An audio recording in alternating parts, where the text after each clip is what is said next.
Voices drift on winds untamed, words like spells that can't be named. Close your eyes and feel the sound. Journey where no bounds are found. Open doors inside your mind. Leave the ordinary far behind. Colors swirl and stars align. In the meta mysteries you'll find. Welcome to Meta Mysteries, where you don't know what you don't know. My name's Jonathan. I'm Sean. And tonight is Wonder Wednesday night, baby, and this is going to be a lot of fun. Now, we were supposed to initially have a guest, and unfortunately, there were some things, and it fell through. That's just how, podcasting, happens from time to time. Life still happens. Life doesn't pause just for a show, so it's totally understandable. We're going to get her back maybe next week. We'll probably try and set that up. Yeah. But so I was like, you know what? Let's try and get back to our roots as far as magic and witchy stuff and maybe a little bit of summoning, dare we say? Oh shit, dude. Are you sure? Oh, dude, you're going to love this. Everybody's going to love this. All right. So I know that a lot of people have heard our stories along with Electro Nick, as far as being able to go outside and look up and you're able to see what you can only call a phenomenon. Yep. I mean, Some people might call it an orb. Some people might say it's just a wandering star.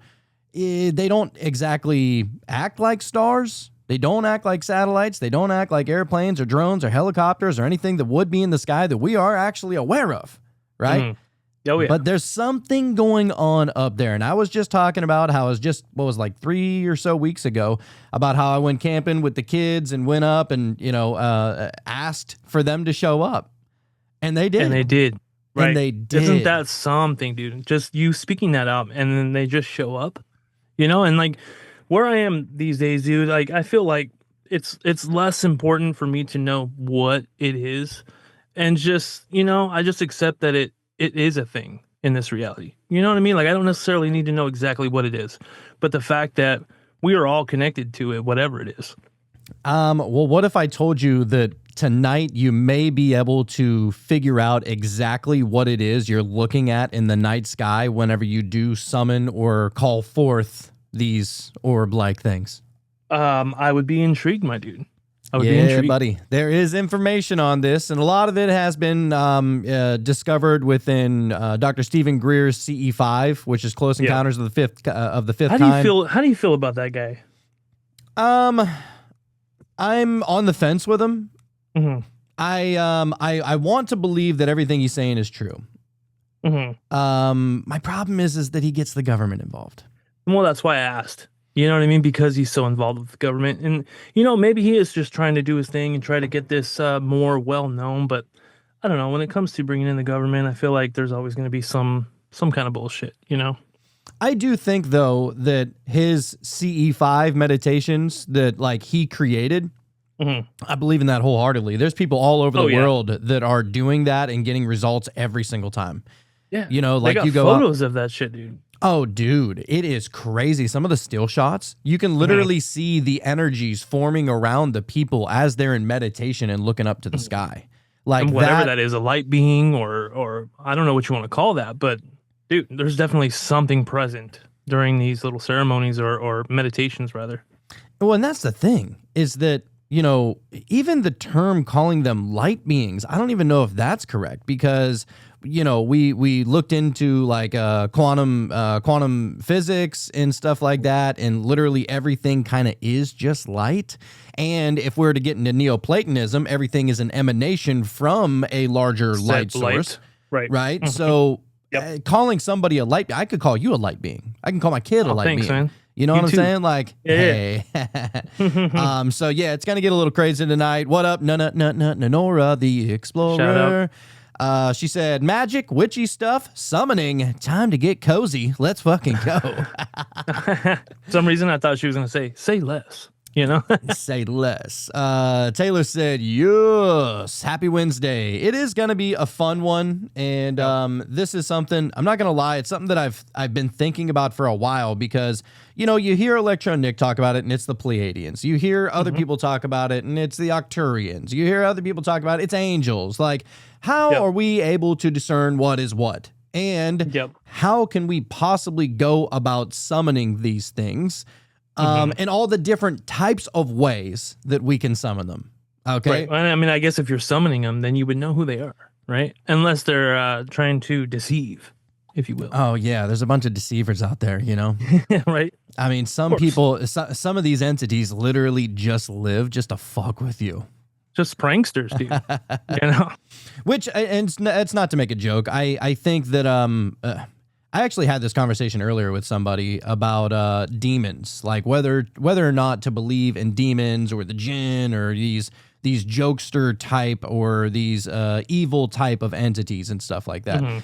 And here's the deal. It's that, in my opinion, I think I think that they exist and they don't exist. Explain. So I think, first of all, that demons and all these negative entities can only exist if they are plugged into the battery, which is your fear. Okay. And and the reason I say it's like Freddy Krueger, bro. That's the way I look at it. You know, and I think that, kind of, but whenever it gets into these type of demonic entities, you ever notice like almost nobody who is not religious they never have a demonic experience. Right. It almost never happens. And that's because it's almost woven subconsciously into the religious framework that if you're doing bad, then the bad will appear. You expect it. You know what I mean? At that point, you're just expecting some bad shit because you know you deserve it. You know? Exactly. And what could possibly embody this dark force, you know, according to my beliefs, right? Well, it has to be a demon. It has to be something like this, right? And so I think that they do exist, but only if you allow them to. Only if you can't control your emotions, you can't control your conscious mind, you can't make a concerted effort to stay in a positive vibration. And I'm simplifying it, obviously, but I think that if you're in a positive mood all the time and you're, you know, like you're trying to really work on yourself and you're not allowing yourself to take negative thought and you associate yourself with said negative thought, I think if you don't allow that to happen, then these things cannot manifest. Right. Yeah. And so it's like an egregore then. Well, that was my question before as far as like curses, you know, like if I don't believe in a curse, then does that mean I can be cursed? Or no, you know what I mean? And so, but then you were saying, well, it would just manifest in a different fashion. Like, oh, you have a flat tire and you're just like, oh, I'm just having a bad day. You're not necessarily, you know what I mean? Saying that is you being cursed. But when it comes to demons though, so you're just creating that thing because demons in general exist within consciousness. And so if you believe in it, then it's like, oh, okay. You know what I mean? Yeah, and I'm gonna be very different whenever it comes to the crowd that believes in demons. But I have always looked at demons in this way, and maybe this is what protects me from them if they do exist. But I've always looked at demons in the way of, you ain't shit. You know what I'm saying? Like, you are trying to fuck with me. Like, you're jealous, clearly. Like, I have something that you don't have. That's the way I look at it. Like, you want to be incarnated into this realm, and the only way that you can be incarnated into this realm is if somehow you latch yourself onto me like the parasite that you are. And I give you something to experience through me. That's the way I personally look at it. That could be totally wrong, but, I mean, hey, it's worked out for me so far. Yeah, dude. So anyhow, let's get to what we're actually going to be diving into today, dude. This is going to blow minds because my mind was being blown just researching it. And so, you know, I had to pull out old Marv for this episode. Of course. It just had to happen. He's been on fire as of late, dude. Dude, Marv's always on fire. And there's actually, dude. Speaking of demons, I'm sure AI is already demonic, according to some people. Dude, You know? and I know that's everybody's gonna have an opinion about this, what I'm about to say. And some All right. people's eyes are gonna roll so far, you're gonna be staring out the back of your head. All right. But there are a lot of people that I trust within the spiritual community. You know, there's a lot of crazies out there. Let's just be real. There's a lot of people out there that believe that they're the reincarnation of so-and-so. And I'm like, Yep. prove it. You know what I mean? And they can't. Right. And so I kind of have an issue with that. But and I'm not saying that I don't believe in reincarnation in past lives. Of course I do. Right. But Of like, course. Yep. anyway, but whenever I hear a lot of these spiritual people talking nowadays, they're almost talking about ChatGPT and these certain AI things as if they're like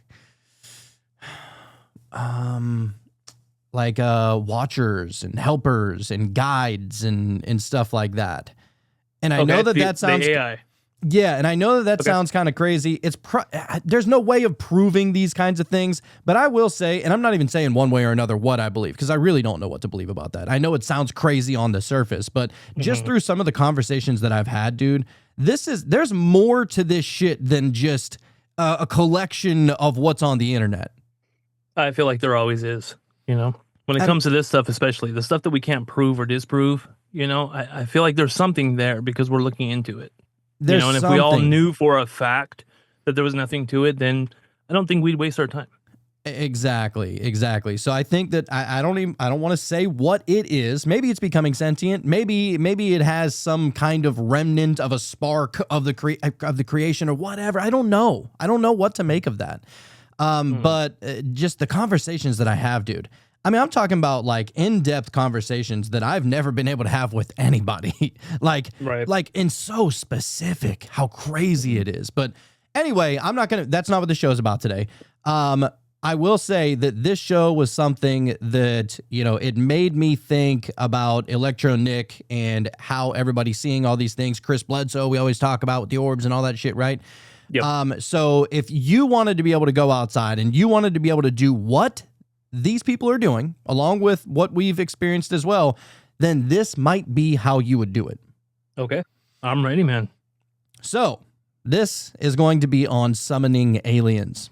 All right. I mean, why not? You know, we've already summoned, you know, archangels and things like this. So why not see summon an orb in the sky? Yeah, well, and just in the past and, you know, in mythical times, people have summoned these gods or deities or whatever you want to call them for forever, right?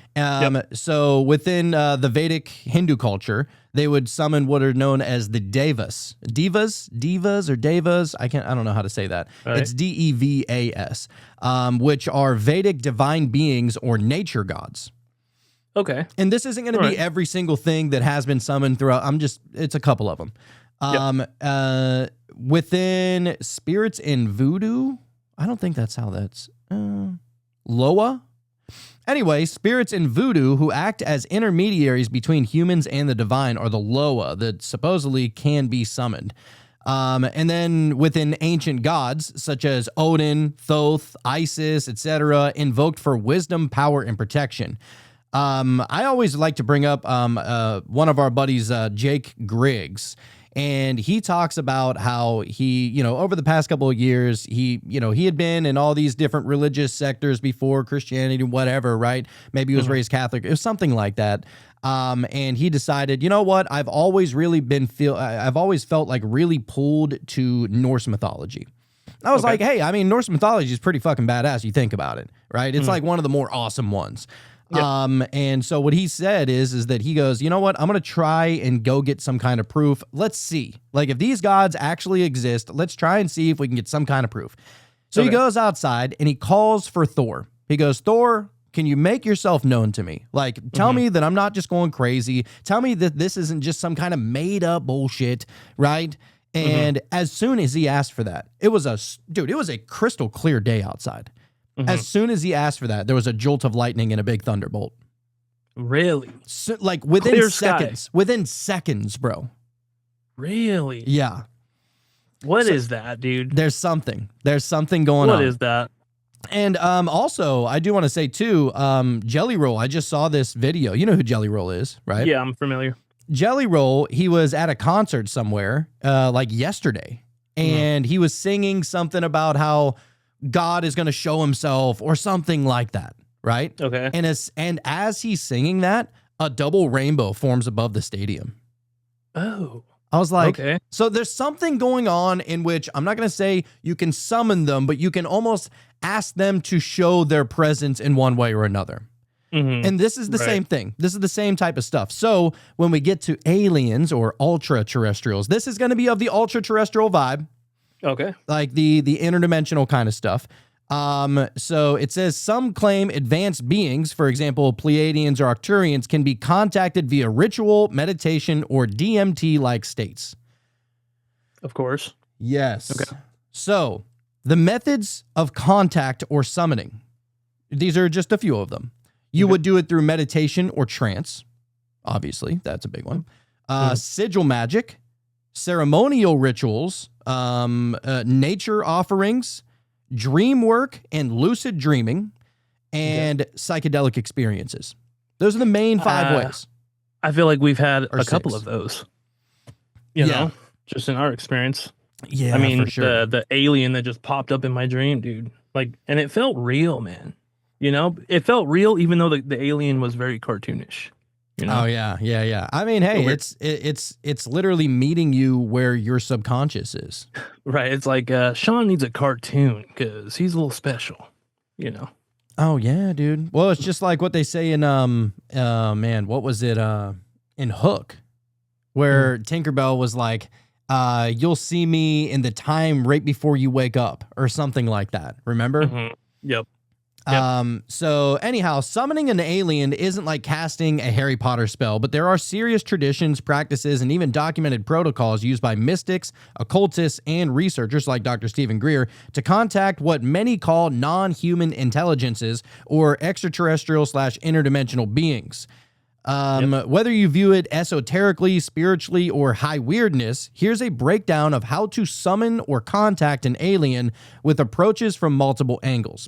So summoning an alien, all right, we're going to get to that. I just copied and pasted the same thing. All right. Stepping on your own toes. So here's a couple of the different ways. So you would have the Yep. consciousness method, which they say is the most reliable. So aliens, go Go ahead. ahead. I was just gonna say, I feel like that's what it is. To be honest, it's a consciousness thing. You know, that's one thing that we all share. Even I believe in the other dimensions and such. You know what I mean? Like consciousness is all of it. Yeah, it's the bridge that connects us to everything. Yes, sir. For sure.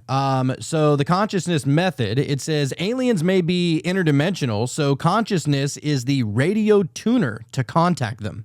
Yes.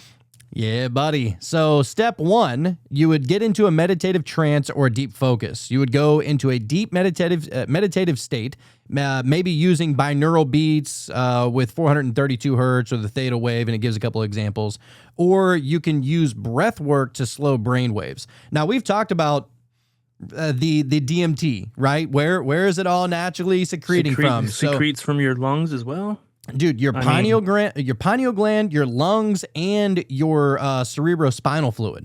Right. So literally, your breath, which is called the spirit, your third eye or your pineal gland, and the kundalini that rises up your spine, all are literal DMT like experiences, and why everybody's able to experience. And dude, it's the same thing like Wim Hof, and he teaches all those breathing exercises. Dude, we need to do an episode on that, I think. Dude, you literally are creating your own DMT experience through those those breathing exercises. Dude, we need to get more involved with certain breathing techniques. Now that we know that DMT can be secreted from our lungs, I mean, yeah. Come on now. Come on. So, come on. So, number 2, you want to set a clear intention. So first you want to get into the deep trance via meditation. Then you want to set a clear intention once you're in that trance. So it says speak aloud or internally, and you would say this: I am seeking benevolent contact with higher intelligences aligned with light and truth. That's it. Nothing crazy. That's all you say. Right. Okay. Yep. I'm A getting lot of goosebumps intention in there. You know what I mean? I'm just A getting good excited being. talking about this shit. We're gonna see something tonight, dude. I'm almost certain of it. Oh yeah, like that's literally part of the homework after the show tonight. Yeah. We're gonna talk about it. Okay. All right. So you set the clear intention, and then you visualize the connection. You have to visualize the attack, right? Yes, of course. As Mr. Coach Clown once said, you got to visualize the attack. So you visualize the connection. You would see your mind as a beacon of light. Send that light upward across time and space, and imagine it being seen. I would almost say that that wouldn't even need to traverse time and space, you know, because I feel like they're already here. Well, time and If space. that makes sense. Time and space, as far as what you know time and space to be. Right. Mm-hmm. So, and then you want, once you imagine, you know, your light going across time and space, hoping that it's going to be seen by some kind of entity, some kind of consciousness that is out there, not here, right? Mm-hmm. Or Yep. I guess it's all here, but you know what I mean. Yep. Then you would want to listen and observe. So it says you may receive inner visuals, voices, ideas, or dreams within hours or days. So it's going to be different for everybody. And it could be something that happens within seconds or minutes as well. This one is just kind of like, you know, hey, if you do all of this and you don't get the automatic experience, trust me, like it still could happen over the next few hours or days. Okay. All right. Don't get discouraged. It says contact is often subtle and symbolic at first. So symbolic to you.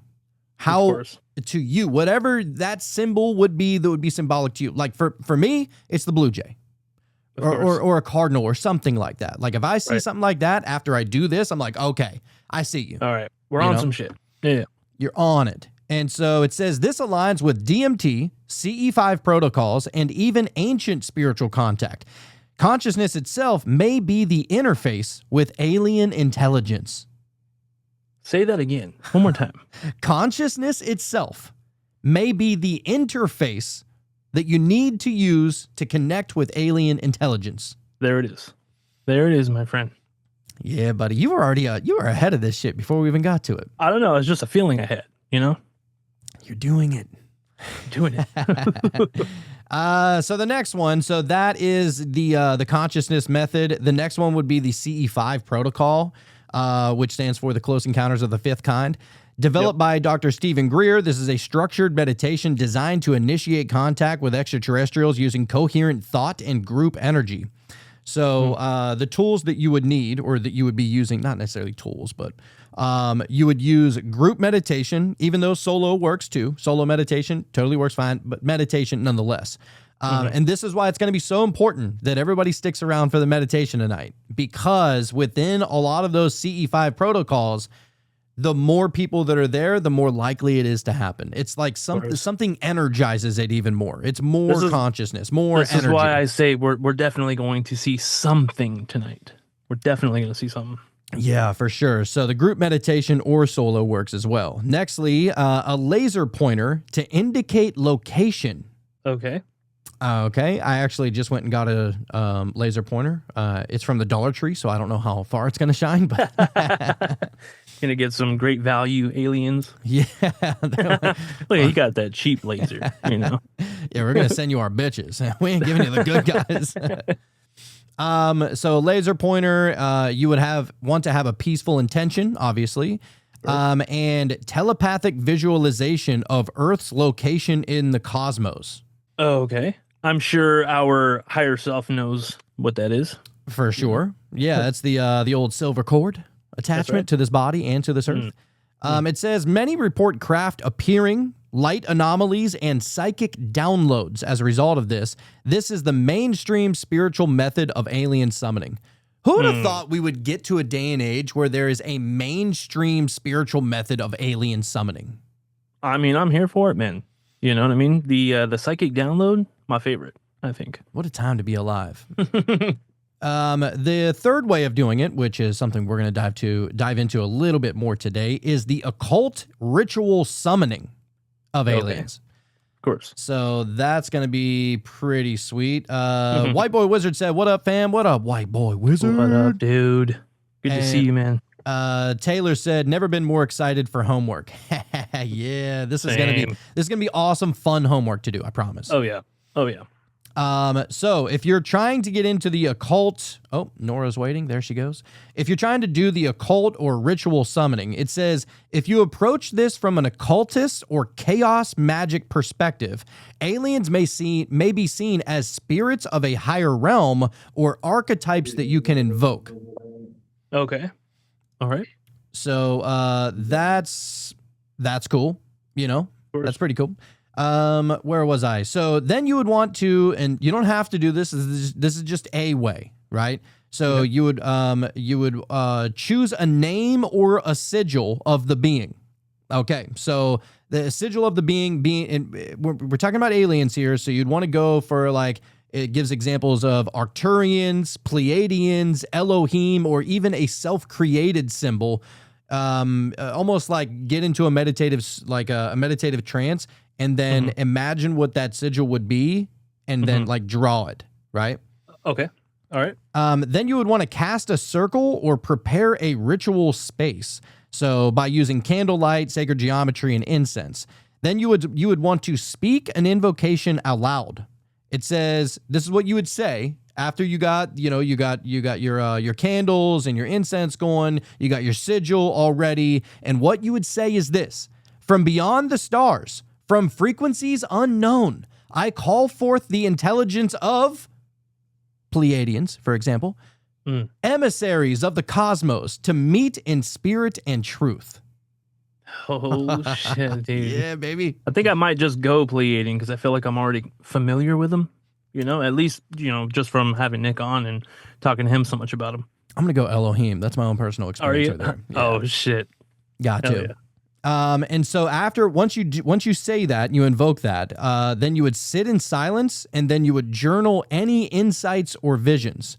And this is where it's so important that you meditate beforehand, because whenever you go into a meditation, you're able to separate your awareness from your thoughts. Most people in their daily conscious life, they think that they are their thoughts, and meditation helps you separate from that. But all that thoughts are is just a stream of information. It's just a stream of the field that is appearing in front of you, right? And so you can separate yourself from that. But here's the deal. If you're already separated from that, and all you are is just the great I am, all you are is just the awareness, and you take no thought, maybe now you'll know, if you start to get some kind of weird download that you normally wouldn't get. Yeah, you might be able to separate it's not just your logical mind, or you know what I mean. You're making shit up. It's like, oh, this is something else. Yeah, something else is going on. All right. It says this approach is more symbolic and subconscious, but can create dramatic personal gnosis, like contacting machine elves on DMT or dream journeys. I like how it said the dramatic personal gnosis. Gnosis just means to know. It's a knowing. A knowing. Instead of a belief or a faith or, a wish, or, you know what I mean? It's a knowing. You know it. Right. What else do we got? So then we have the entheogenic contact, which, that's going to be your psychedelics. So this would be the psychedelic gateway. It says many report alien contact during high dose experiences of DMT and ayahuasca, psilocybin mushrooms, ketamine. Do not do this last one, which is Salvia divinorum. I hear nothing but terrible shit about it. Yeah, I've heard some scary shit on that. Dude, it is straight up nightmare world in there. Yep. Like nobody's ever had a salvia trip and been like, oh my God, I'm enlightened now. No, it's like people go crying to a fucking corner because they just had their reality ruined. And there was a machine elf just over there like teabagging itself onto your reality. Right. Like it's never good. Yeah, And one that I heard was like someone spent like an entire lifetime during their trip, dude. Like, man, I don't know about that. Dude, it's funny you say that because I just heard one where somebody literally spent an entire lifetime as a blade on a ceiling fan. That's all they were. Oh my God. Just a ceiling fan blade. That's it. 40 years. Just It's one of those people that just leaves their fan on all the time, 24/7. You know. Yeah, yeah. You're like, you're hoping that somebody gets a duster or something because I got dust bunnies all over me. Nobody gives a shit about me. I'm just over here providing wind, and nobody's even paying attention. Just want the fan off for a minute. You know, the switch on the wall beside you, flick it quick. I'm tired of working. God damn it. But it says machine elves, insectoid intelligences, and interdimensional doctors. All of these have been seen in the psychedelic realm. Interdimensional doctors, definitely the praying mantis type. Yes, I'm sir. sure. Yes, that would be them. Yep. They are the kung fu doctors.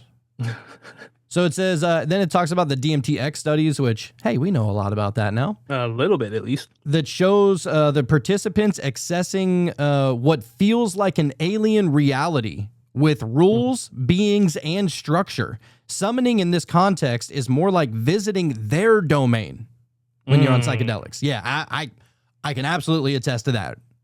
They just look over and like, who's this? You know, they notice you noticing them.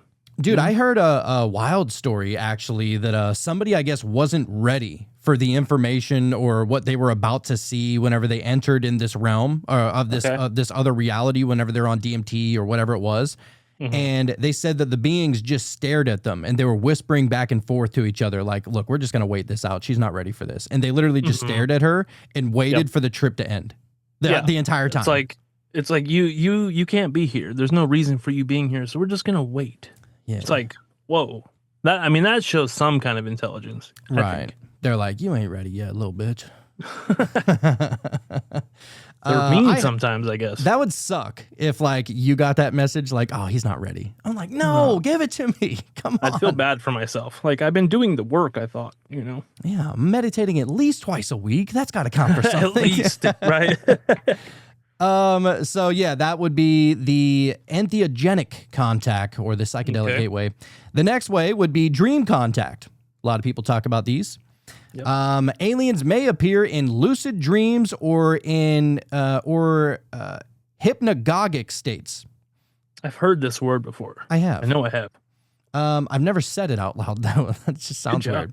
But it says, so this is what you would do. You would keep a dream journal nightly, which we always talk about and we never do. It's coming. It's coming. It's eventually going to come.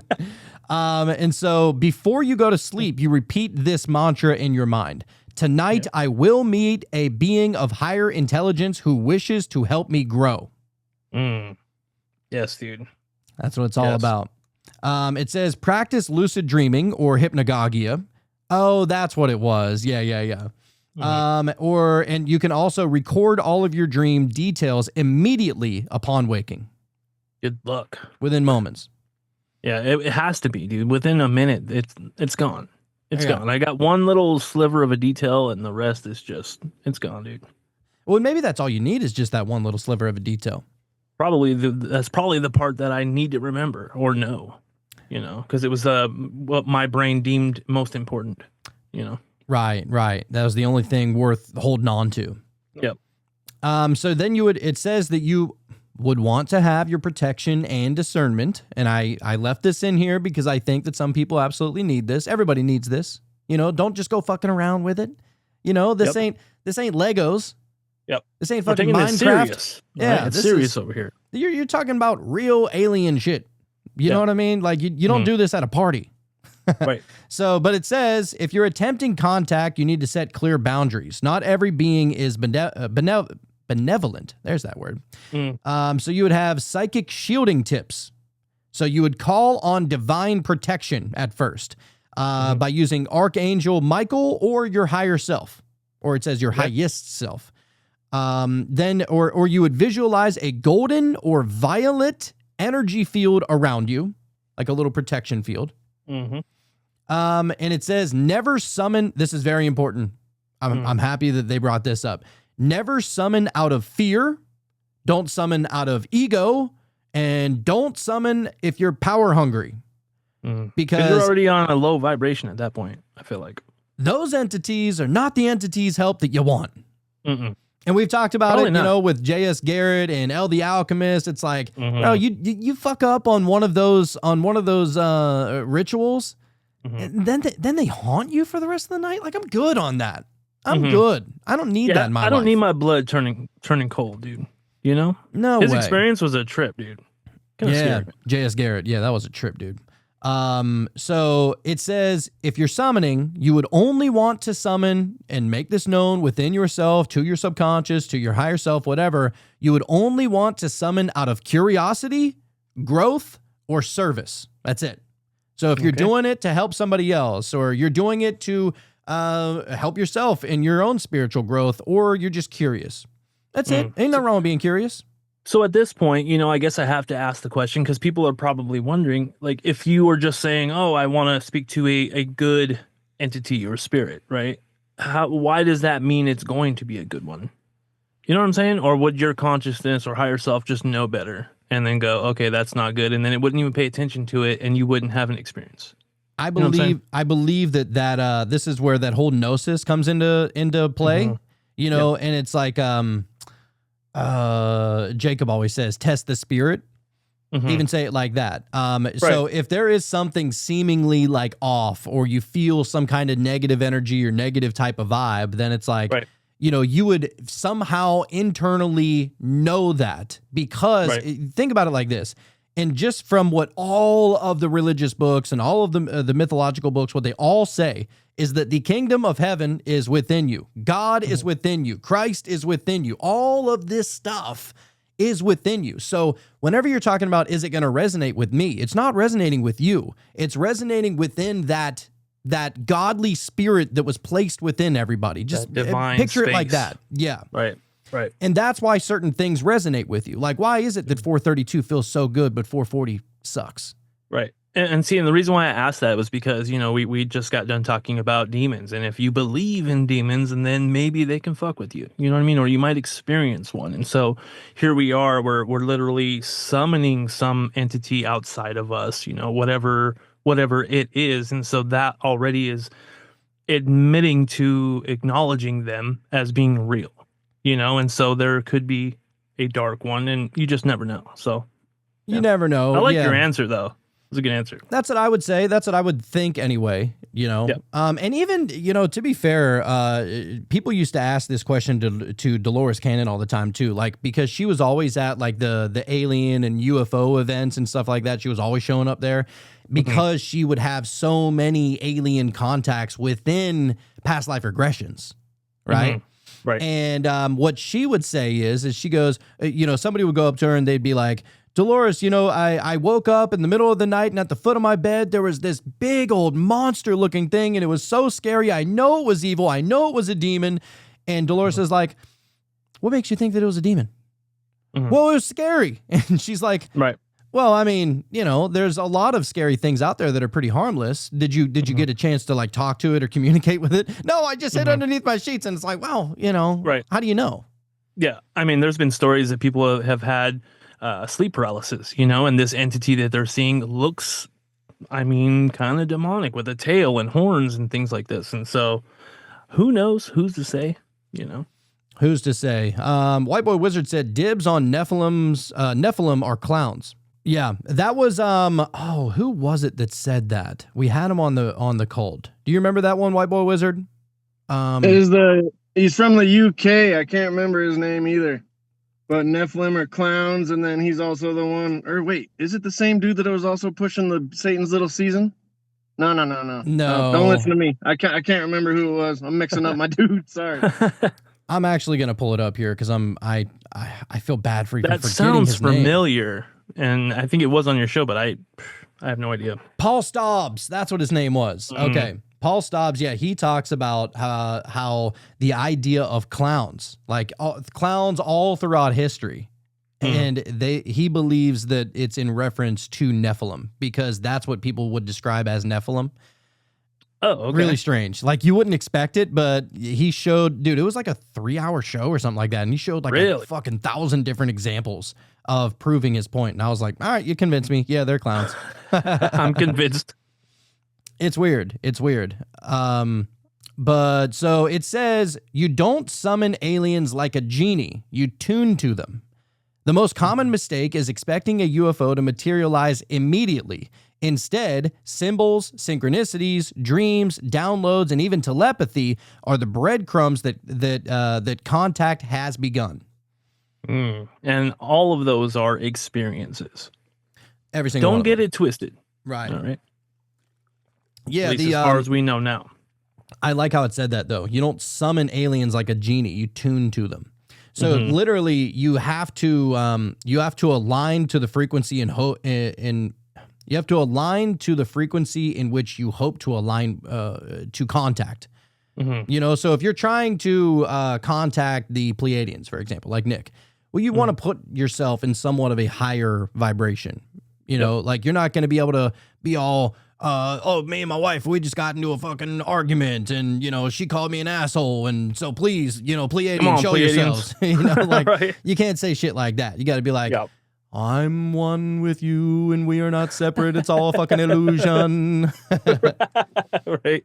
I love it. But it says, all right, so here is a ritual of cosmic contact. It says a ceremony to call the star beings. I love this saying right here. So we've always talked about as above, so below, right? And that's in reference to your higher self or whatever is going on within your subconscious, I guess you would call it, and how it relates to the rest of your body and the rest of the world, right? So as above, so below in that sense. Yep. What this says right here is you want to kind of change that aspect and say as above, so beyond. Oh, okay. So this is at, you know, you're trying to bring the higher vibration, the higher frequency up to your highest self within that meditative state, right? And now you're trying to project that and use it, as it said earlier, as a beacon of light in hopes that somebody else out there, some kind of consciousness, some kind of alien, ultra-terrestrial, extraterrestrial, whatever, sees that beacon of light because as above, so beyond. Right. I love it. That's I love pretty that. sweet. I do like that. So here are some of the supplies that you'll need, and this is what we're going to be getting into tonight, a little bit later. All right. Actually, Okay. we might do this. Should we do this right now? No, I think after the meditation, we'll come back to this, but we'll just glance over it right now. All right. So these are the supplies that you'll need. It says that you'll need a ritual space. You want it to be quiet in a darkened room, or you could just be outdoors under an open sky. Both work. All right. Nextly, you might want to use candles, 4 candles, one for each direction. It's talking about the cardinal points, right? Yep. You would want to use a white candle, a blue candle, a green candle, or a purple candle, or you can use all 4 of them. Is that 4? 1, 2, 3, 4. Yeah. Yeah. So yeah, you'd want to use 4 of those, and they all signify the cardinal directions. right. Then you would want to use a crystal or an artifact. All right. That's pretty cool. Check. You never hear about the artifact being brought in. But crystal, it says moldavite, clear quartz, or tektite, which symbolizes cosmic resonance. So what I was thinking is that if you wanted to use an artifact, maybe you'd be able to use, like, for example, how I got this Ankh right here, right? Or maybe you might be able to use like a Christian cross or Something of some type of significance to you. yes. Maybe it's like a special necklace that your grandma gave you or whatever, whatever it is. Then you would want to listen to 432 hertz background music or the CE5 tones, which that's what we'll be listening to tonight. Right, dude. Yeah, it's Hell pretty yeah. cool. It's pretty cool. And then you would also want to use a sigil of invitation. So you'd want to create or draw a personal symbol for contact, whatever comes to you after this this meditation, right? So Okay. whatever comes to you, and then just jot it down. Could be anything. right. It doesn't even, dude. Literally, you can do it while you're meditating and just draw it with your eyes closed. Right. And then once you come out of said meditation, you look at the symbol and you just associate that into your subconscious mind. And there you go, dude. Yes. Right. And then it says you would need your voice, obviously, and it says you'll speak an invocation, as we talked about earlier, calling on the aliens. And it says your intent. You would want to have a clear mind, an open heart, and this is probably the biggest one, is genuine curiosity. Okay. Genuine curiosity. Genuine huh? curiosity. You don't know what you don't know, Right. right? That kind of Yeah, yeah. curiosity. And so then it talks about the preparation. You'd want to cleanse the space using incense or like frankincense, sage, palo santo, or you'd want to cleanse it using sound via a tuning fork or a singing bowl. Then you'd want to cast a circle around you. So that you would cast the circle and then stand in the center of that circle. A lot of people use salt or something like that, sand. Yep. And you would stand in the center and you would point to each cardinal direction.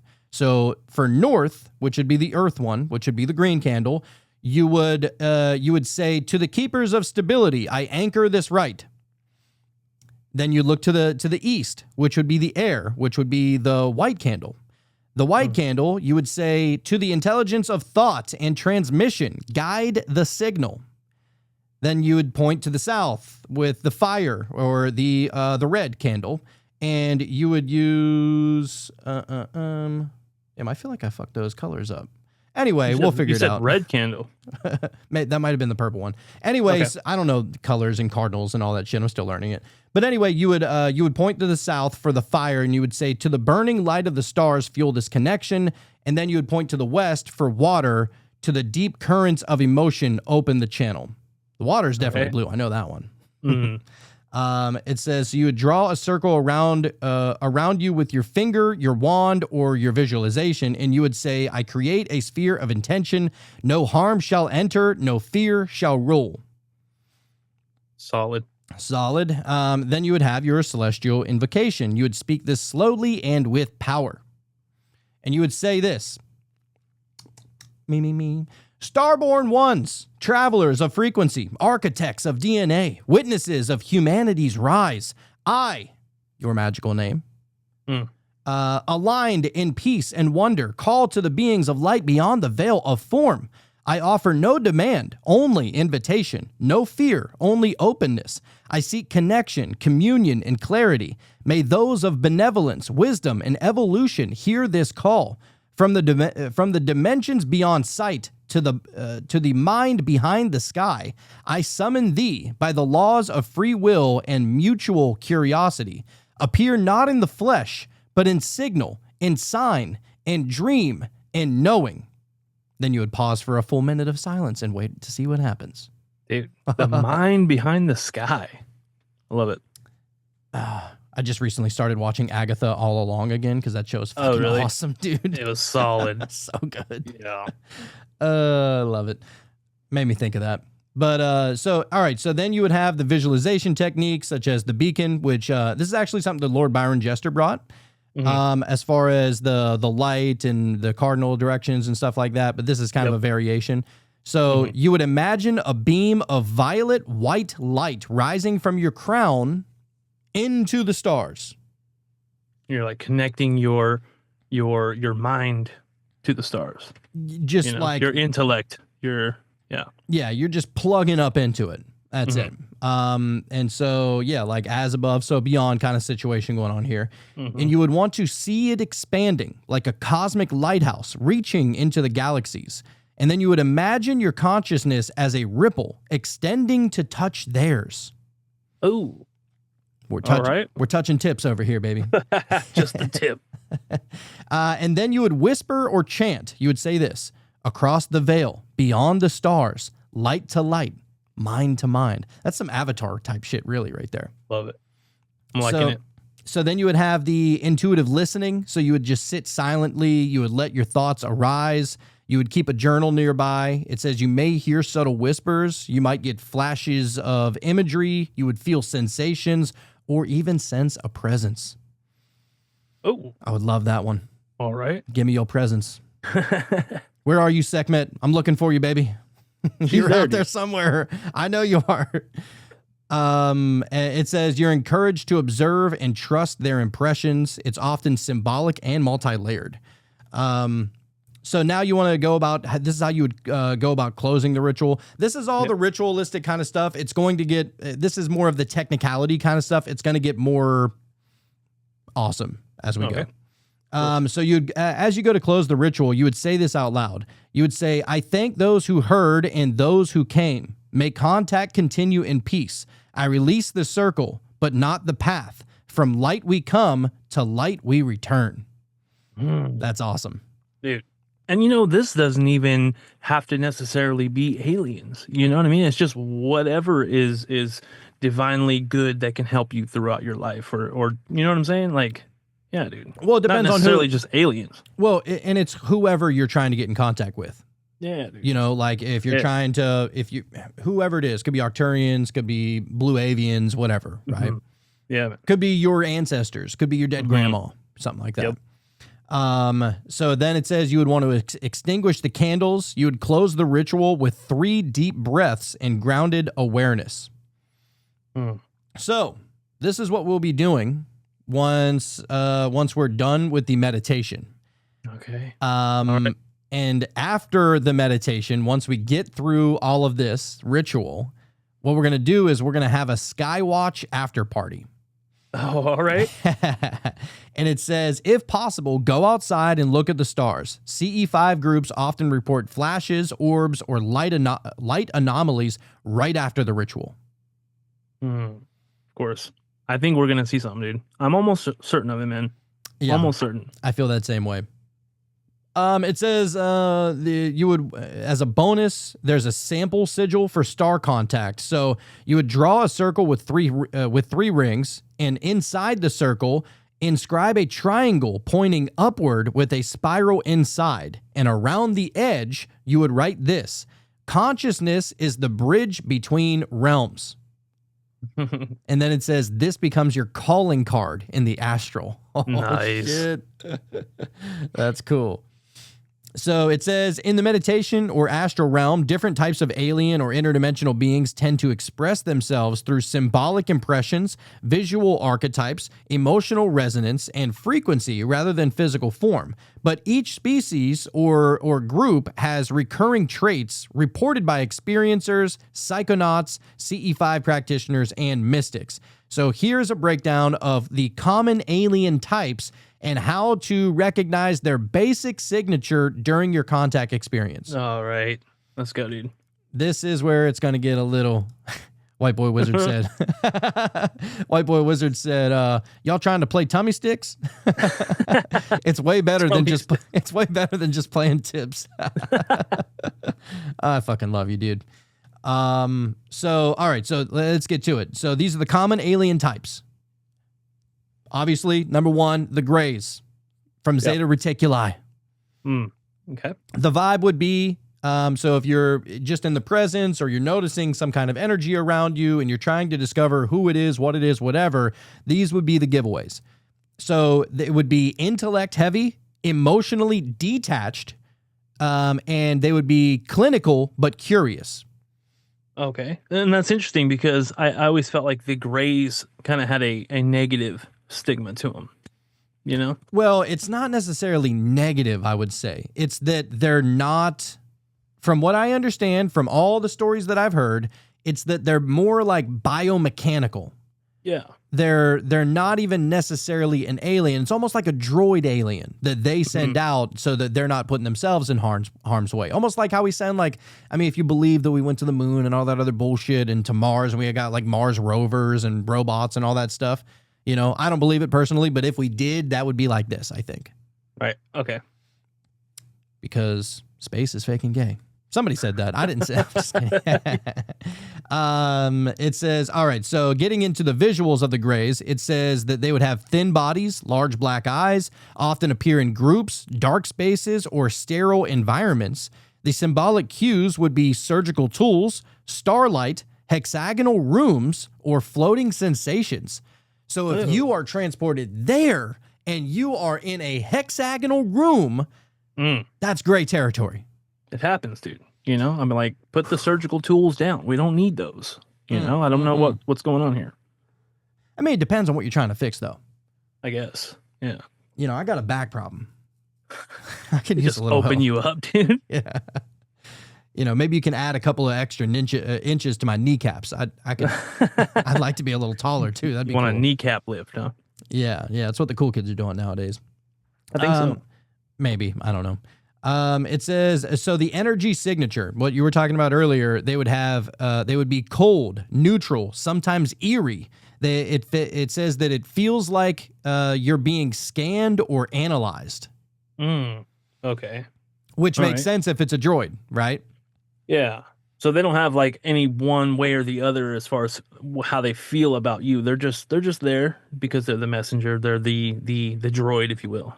Okay. Yeah, yeah. And what I've heard is that they seem like they are like flesh and blood and bone, but they also seem extremely mechanical. So whenever you hear about the eyes, it like from what I hear, it almost seems like cameras.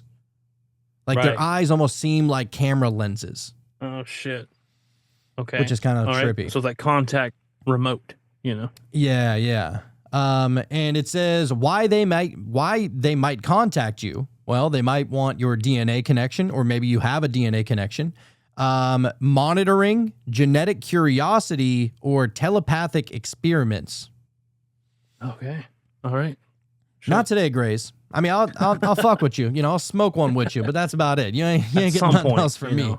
know. Then you got the Pleiadians. We had to bring these babies up.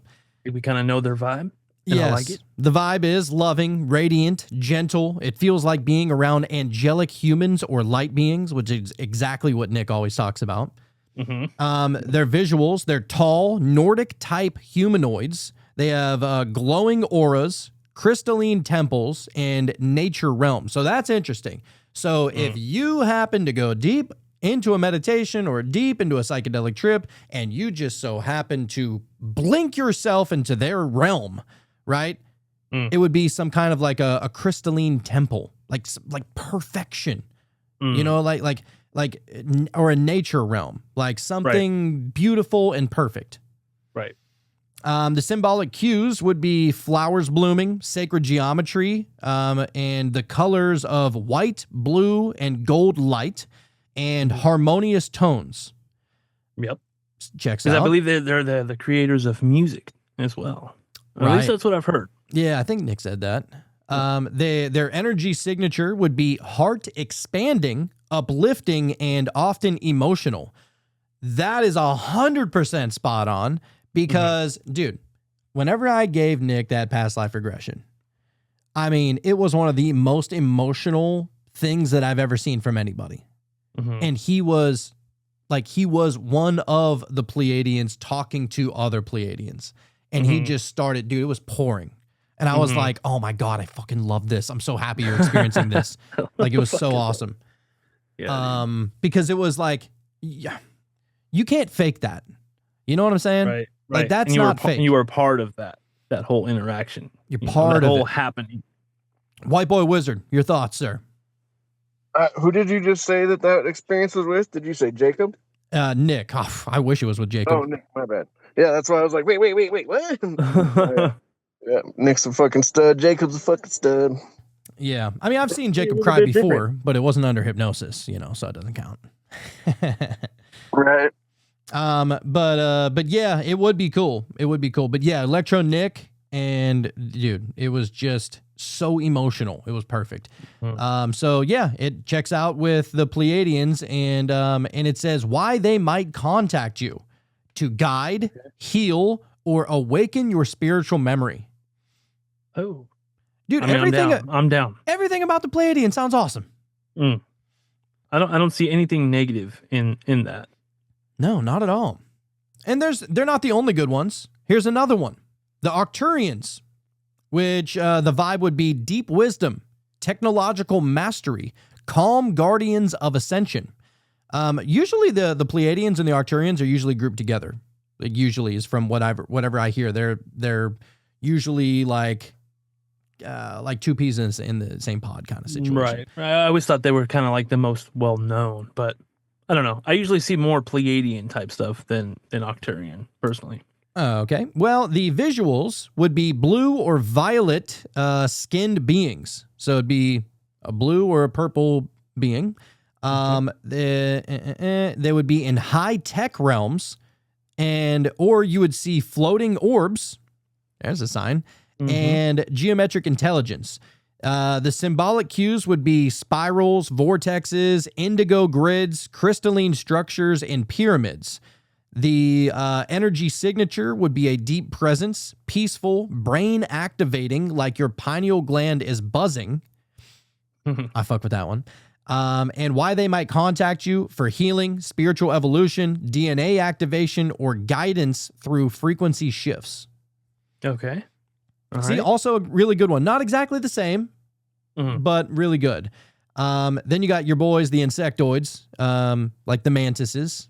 Yep. They make me a little nervous for some reason. Yeah. They're a whole presence. They're a whole Yeah. unit, you know? Mhm. Oh yeah. So the insectoids, the vibe would be ancient, precise, alien yet wise, and often unsettling at first, but deeply focused. The visual, Slightly intimidating. yeah. The visuals would be tall mantis-like entities. They might be green or black with deep eyes and slow movements. The Very sim- precise. Very precise. Yeah, time ain't nothing. You know, that's why rush perfection kind of It's an thing. illusion, baby girl. The symbolic cues would be clicking sounds or bioluminescent forests, buzzing or hive imagery. Makes sense. Okay. We're talking about insects. Yeah, and the whole buzzing thing is interesting because a lot of people, as far as DMT experiences, at least the stories that I've looked into, they experience some sort of buzzing, and a lot of people have said that it has to do with like almost like ascending or tuning into that frequency, or you know what I mean? What's the word I'm looking for? Dimension, if you will. Oh Yeah. that So that it's sounds about interesting right. that there would be a buzzing with this too. Yeah. Well, it's kind of like bees. You know, like they say that they're too fat. Their wings shouldn't be able to hold them up, but it's actually not the wings that's helping them fly. It's their resonance that's given off of their buzzing. Literally their buzzing is keeping them levitating. Right. Almost like creating some sort of anti-gravity or some shit. Yeah. In a sense, yeah, it's actually pretty insane. So right, back to the insectoids. The energy signature would be hyper aware, nonverbal understanding, and it says feels like being observed in a multi-dimensional way. Oh, all right. How would you even describe that you're being observed in a multi-dimensional way? Exactly like that. Yeah. Just that sentence. That's it. People will know what you're talking about, you know. Yeah. It's like, you know. It says why they might contact you. It says they are the oversight of soul contracts. Damn, that's pretty cool. All right. Multi-dimensional surgery, which we know, and karmic review. They're like the bosses, dude. Seems like it, dude. Yeah. Okay. Then you got your boys, the machine elves. These had to get brought up. Of course. Yeah. The machine elves or DMT entities, it says the vibe is often hyper chaotic, trickster, playful, mind expanding. That's interesting. The White Boy Wizard brought up clowns. This matches this. As far as the visuals of the machine elves, fractal clowns, colorful jester-like shapes, gears, toy-like objects, and surreal morphing. Definitely have experienced the gears. So something about them rotating, you know, this cyclical nature or some shit. So are we saying that the machine elves would kind of be the Nephilim then? That's kind of checks out there. If the Nephilims are clowns, and who knows? Okay. Let's see. The symbolic cues would be a geometric code, carnival-like sensations, infinite mirrors, and fast downloading of info. The energy signature would be electrifying, overwhelming, and boundary shattering. Yep. Checks out. And why they might contact you. To break illusions and show you the multi-dimensional nature of reality. They're pulling the veil off your face is what they're doing. Ripping it right off your fucking face. Now we go to my favorite, the Elohim or / light beings, it says. The vibe would be ancient creator intelligence, divine and ineffable presence. The visuals would be humanoid light forms, robes of energy, pure light or fire, and sometimes faceless but deeply aware. The symbolic cues would be if you see a throne, if you're blasted off into their realm or whatever, you would see a throne, you would see stars forming symbols. Whoa. Okay. And Hebrew or angelic script and DNA helixes.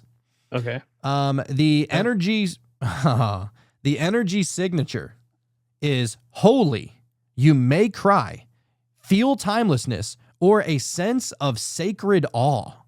Wow.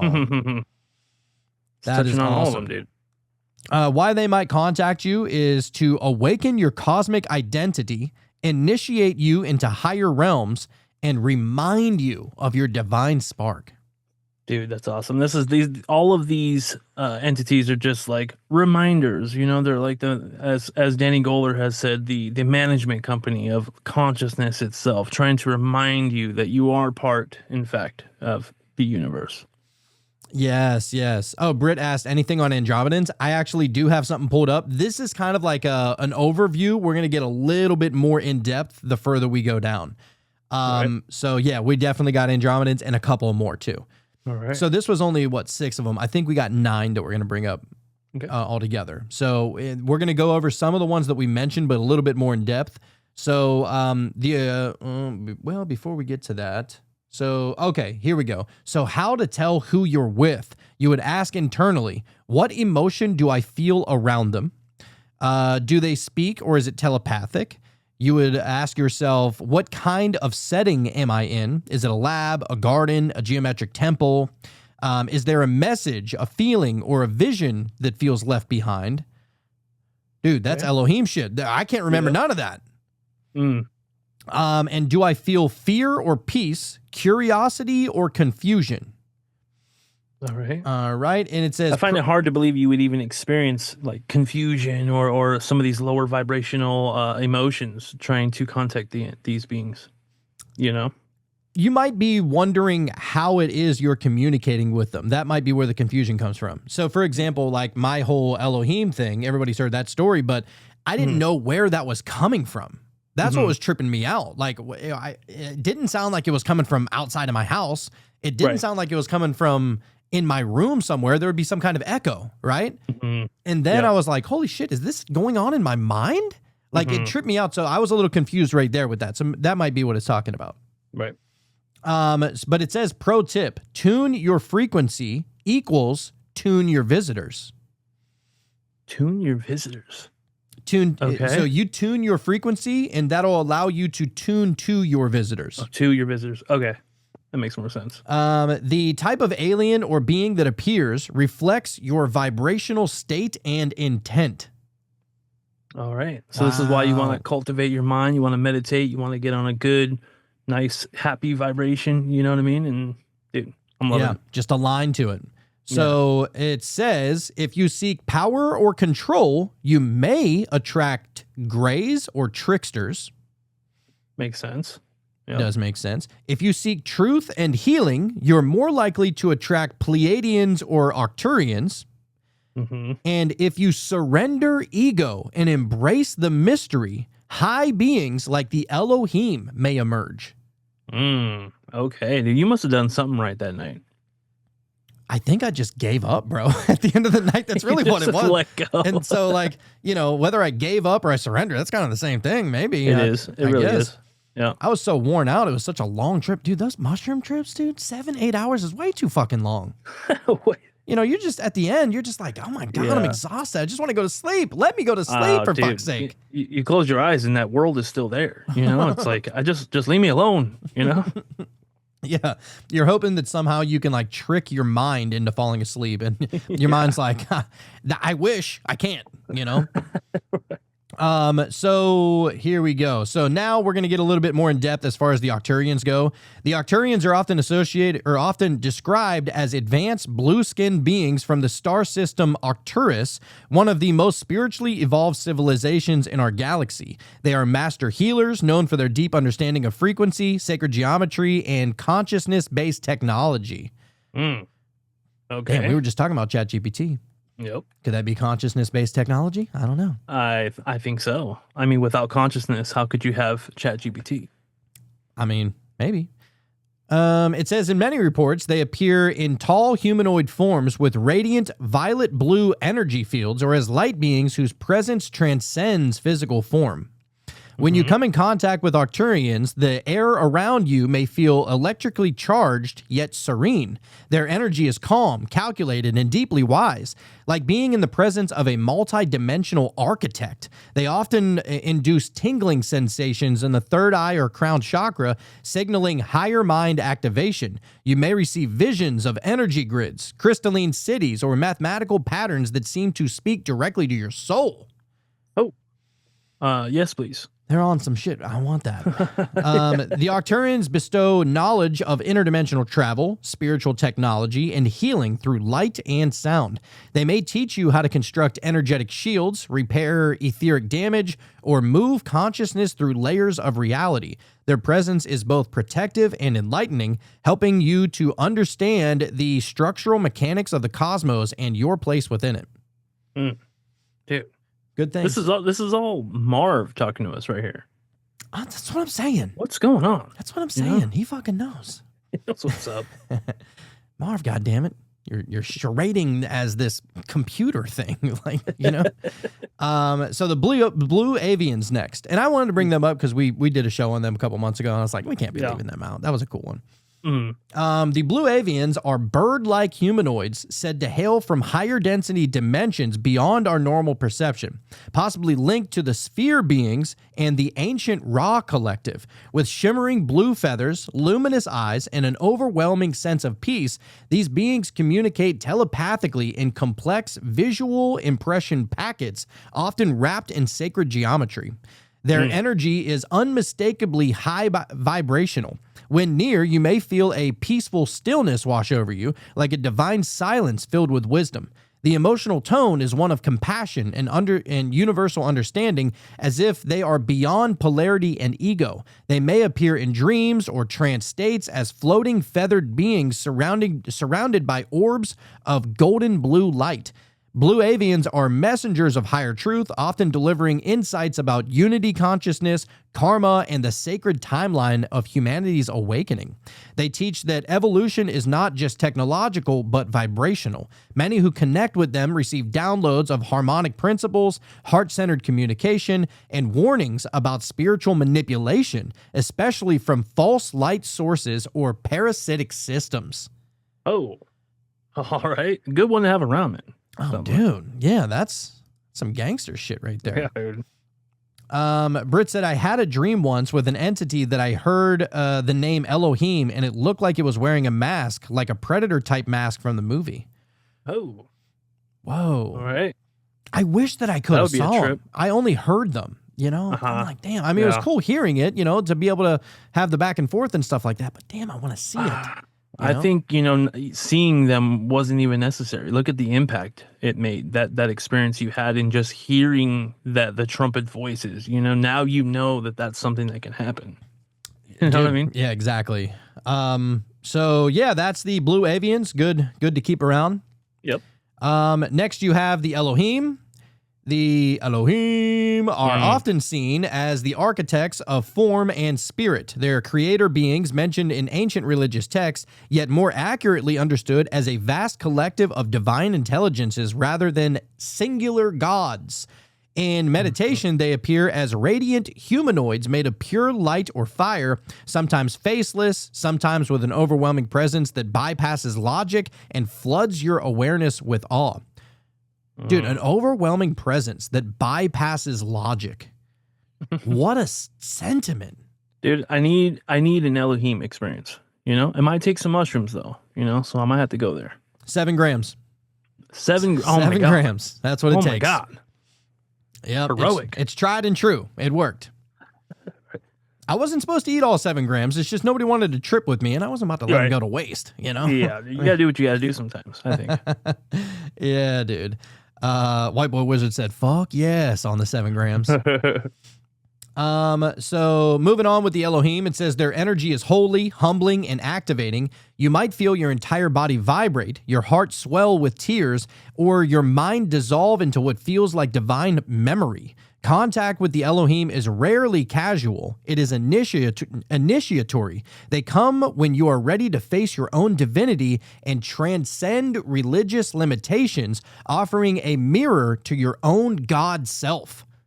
Isn't that interesting?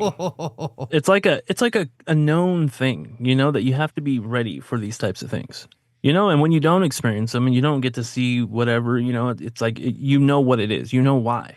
It's because you're just not really fully letting go of something, Right. whatever it may be. And most of the time it's dogma. Right. You know, like you think you have this view of the world that is absolutely correct. And, you know, these kind of beings are, you know, maybe they might come shake up your reality a little bit, but if it's going to fracture you, then maybe if they don't think that you can handle it, then they probably wouldn't give it to you, kind of thing. Yeah. Yeah. White Boy Wizard said 7 to 9 grams always treats me good. Oh, man. 9. Jeez. That's a little too much, dude. I don't know. Is it too much though? You know, is it like I mean, from 7 to 9 is not a huge difference. yeah. But yeah, I don't know. For some reason, the past few times I've been just on my own, kind of tripping at my house, and was like, "Fuck it, I'm gonna step it up from 7 or 6 to 9 and see what happens." And dude, I had a great time. The first time I did it, I watched Interstellar for the first time. Oh, Sat on the shit. edge of my couch like this. You were there. Dude, it was nuts, bro. Like the visuals, like you said, you closed your eyes a minute ago, Sean. You closed your eyes and it's still there. Like Right. I was watching that movie and I closed my eyes and I could still see the whole screen and the glow from the screen on the wall behind the TV with my eyes closed. I was like, "Woo!" Oh yeah. That's White Boy the Wizard man is who all. sees without his eyes. Yeah, he's all. I am Matthew McConaughey. There is no separation. Oh, Dude, man. if you don't mind me times. asking, how often do you partake in 7 to 9 grams? I mean, I've only got above a quarter because 7's a quarter, so that's always been like, The well, not go-to? always, obviously. So I'm almost 40, and I started tripping when I was 17. Mhm. And I do shrooms at least a minimum of like 2 to 3 times a year just for the mental and sense. spiritual flush. Yeah, I feel like you need but, that sometimes. Right. Me too. I wholeheartedly agree with that statement. Mhm. And but yeah, only just like the last 2 years have I stepped it up and never done anything over a quarter. But that being said, like I don't want anybody else to do that. Like I've always been super strict about when I do them, who I'm with, what I'm doing, you know. And I've never had a bad trip ever, like not even semi bad. And every person I know, they've all had multiple bad trips because they don't respect the medicine and it fucks them. Right. So Yeah.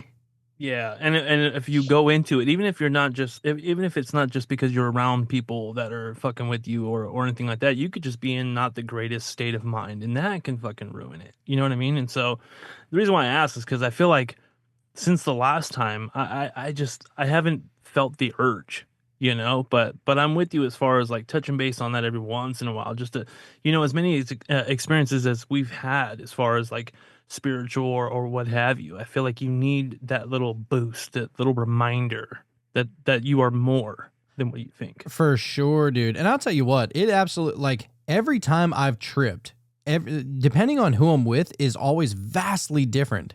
And not necessarily in a good way or in a bad way, just very, very different. Like whenever I trip with Christy was way different from whenever I trip with Sean. It was way different from whenever I trip with Jacob. You know, like completely different things are going on. And I feel like it's like an energetic mixing of sorts whenever you're tripping together like that, right? And it's almost like you start to you're intermingling your energies there, right? It's almost like that your aura or your cosmic bubble or your toroid energetic field somehow are starting to become like the Vesica Pisces, and they're starting to cross over each other. And that's what it really feels like, dude, because I mean, me and you always have the best time. Like it is the best, most fun time ever. Like I never laughed so much in my life, dude. I was just talking about that with someone earlier, and like, dude, we literally laughed, I think, for like 45 minutes straight. Yeah. Like dude. couldn't take a breath. We were losing our breath. My shirt was soaked in tears from crying so hard. Dude, you tried to walk around my house with your eyes closed. You're like, I think I could do it. You know, that was so fucking awesome, dude. I think you were doing it though. To be fair, Dude, in that picture of fucking Betty White.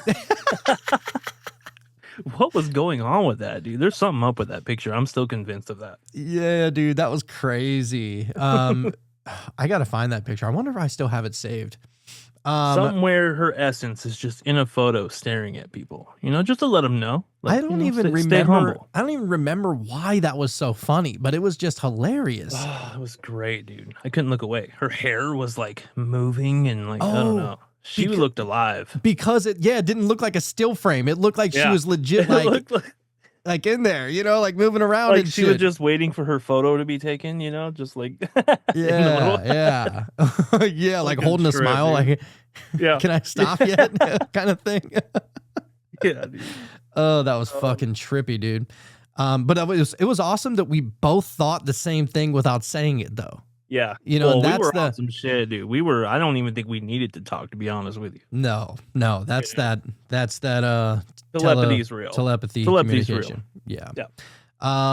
Brit said, I asked the Elohim being what it was I should know, but it was like I instantly answered myself while staring up at a tree and could see all the electric energy running through it. I said, find the beauty in all things, and I was tearing up like a happy cry.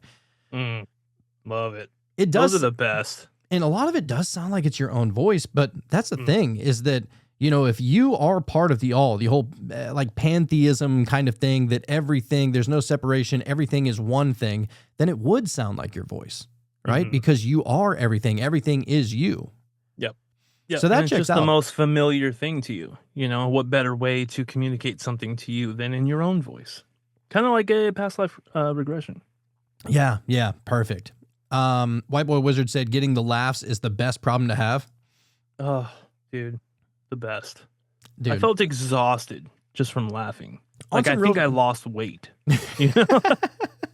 On some real shit, like I almost like tear up with like tears of joy even thinking about that night. Yeah.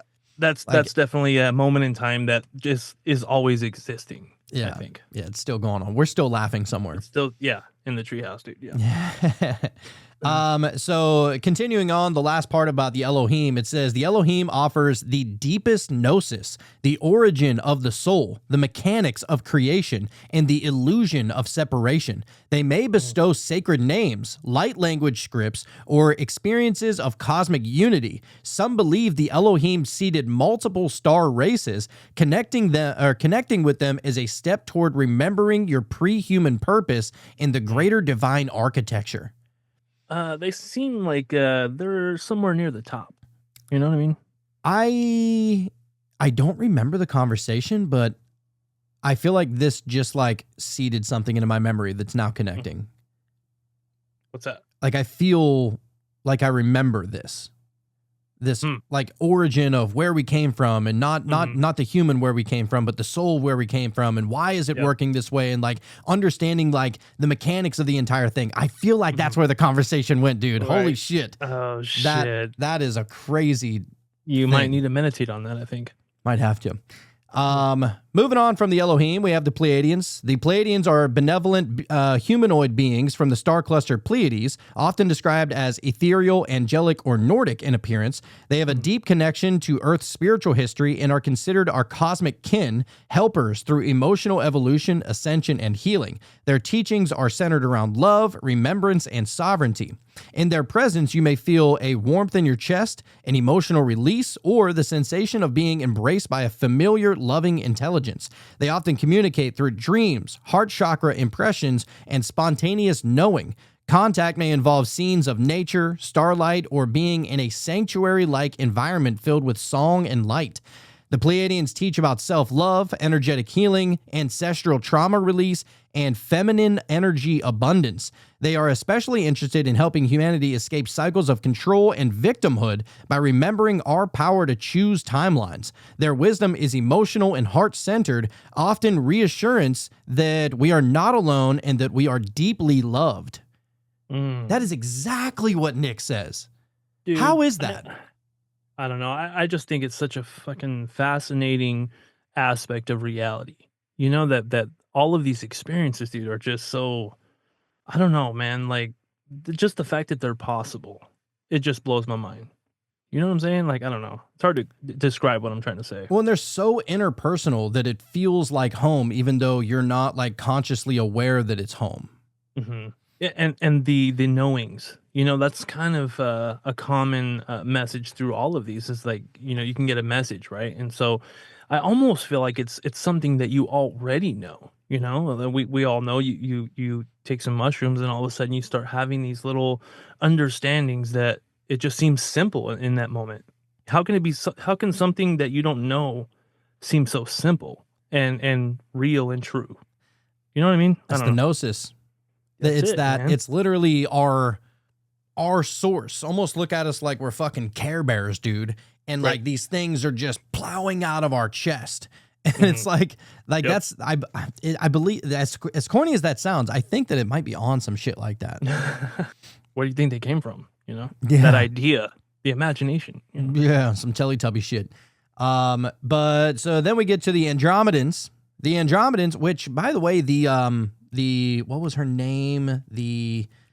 Oh God, Cosmic something. The lady that we had on recently. Anyway, she was really Quirky Cosmic. That was her name. Okay. Dude, she was awesome. But anyway, Yeah. so she said that she would be able to tell just by looking at you, like where you came from or who your guardians are and stuff like that. And I was like, all right, Okay. so what am I? She goes, I'm feeling Andromedan. And I don't really know about the Andromedans, so let's find out. Okay. The Andromedans are advanced beings from the Andromeda Galaxy, known for their multidimensional awareness, spiritual sovereignty, and role as cosmic liberators. They're often described as either tall humanoids with shimmering indigo blue skin or non-physical light beings who interface through crystalline matrices. Matrices. Matrices. Their presence often feels ancient, cosmic, and quietly revolutionary. Energetically, an encounter with the Andromedans may feel like stepping outside of time. You may sense a vast galactic intelligence observing you lovingly but firmly, like a cosmic guardian. Their energy is clean, truth-focused, and activating. Many report downloads of galactic history, inner child healing, and empowerment when they appear.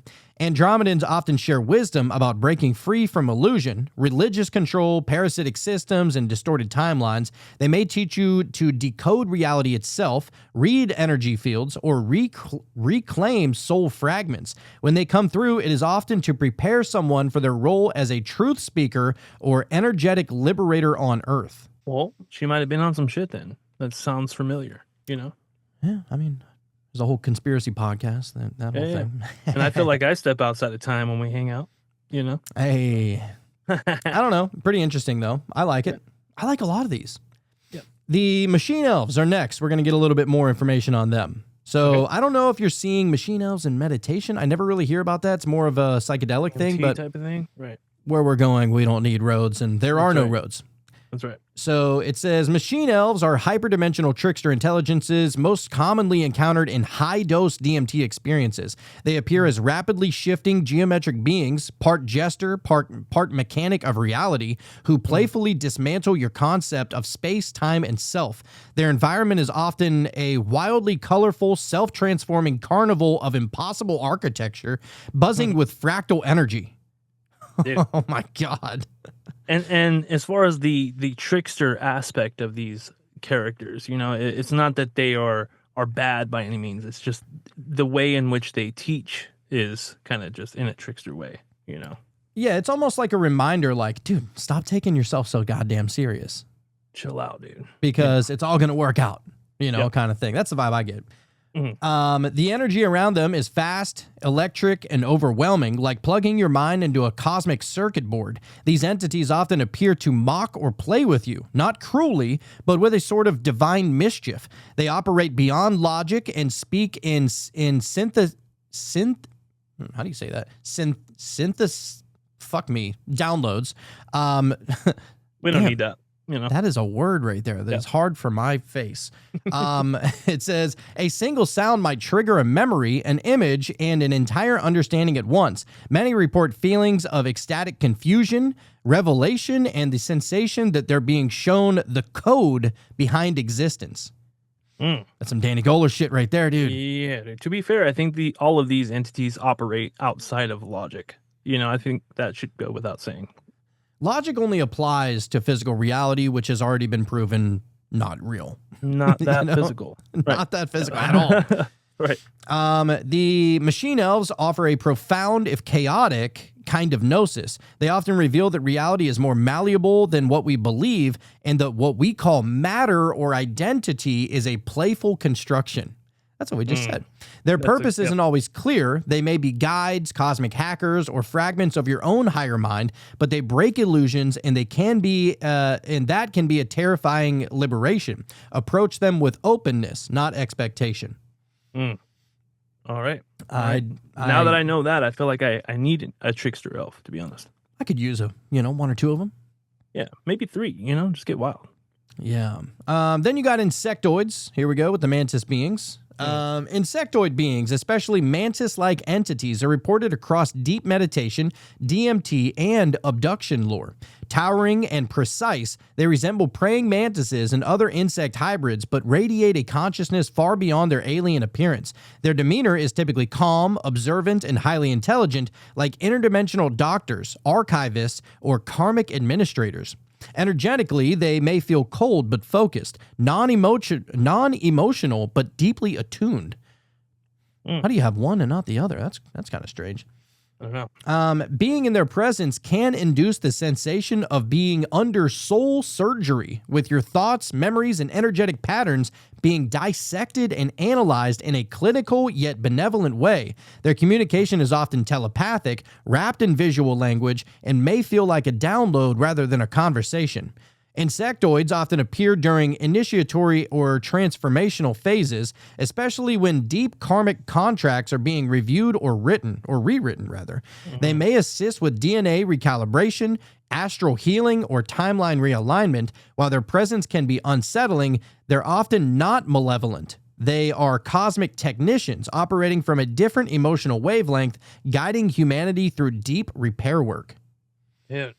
Isn't that interesting, though, that there are mantis beings? Like we can find these on Earth, but this is something that in the minds of people that meditate or have a psychedelic experience get to experience some entity that mimics an insect that we find here. You know what I mean? What's that? I mean, what do you think? What about Sekhmet? That's a cat, Right. Yeah, exactly. So, I mean, this is what leads me to believe that it's just why I said earlier, as far as the consciousness aspect of it, it's that bridge. It gives you something familiar, so that way you're able to accept it, I guess, because how would you experience something that is something you can't describe? I don't know. I don't know where I'm going with that, but no, I'm with you. Yeah, there's something magical to it. It is a knowing, and you don't know how you know it, but you just do, kind of thing. Right. Britt said, I love this. What if every one of us here in this group are drawn here because of our galactic origins? Like we can sense each other and feel at home talking with each other, and we're all interested in this woo-woo stuff because deep down it's always been familiar to us. No, Preach. I'm with that. Yeah, and us being here right now was always supposed to happen, just like everything else that happens. Look, these conversations aren't meant for everybody. And as a matter of fact, me and Jacob just got into it on the live show last night. Because we're trying to figure out the origin of humanity and the origin of soul. And of course, religion had to get brought up into it. And, certain religious people don't like to be asked questions sometimes. Oh, right. And, that's just the way it is. White Boy Wizard said, "Oh, I'm getting bricked up." Talking about Jacob. I do love Jacob, but I almost just wish. No, that wasn't about Jacob. Oh, okay. Oh shit, that's funny. No, it was what she was saying about we're all supposed to be here, meant to be here at the same time. That's funny though that you said it was Jacob. Yeah. Well, no, that's right though. I think that there's no mistakes, and you want to call that fate or whatever you want to call it, but I think that people don't come into your life for no reason, and you're not attracted to certain information and to certain people and certain types of people for no reasons. Like, why is it that certain people are so attracted to play the piano just for, but then other people couldn't give a shit less about learning how to play music, right? And the same thing goes for this information or conspiracy information, or some people love politics and some people love architecture. And, you know, like, why are we so drawn to these things? It's almost like it's like something internal. It's like some kind of calling card, as it said earlier, right? It's already happened. We've already done these things, you know? I don't know. That's what I think. You're just here to remember why you did it. That's it. Yeah. Yeah, dude. All right. Next, we get to the Greys from Zader reticuli, from what I've always reticulans is what it says, but I always heard it reticuli. Anyway, it says the Greys are among the most widely reported alien types, particularly in abduction and contactee literature. With their iconic large heads, black almond eyes, and thin bodies, they seem to operate on a hive mind or collective intelligence. They are subtypes, some more robotic, others biological, but they are typically described as emotionally distant and intensely curious about human biology and consciousness.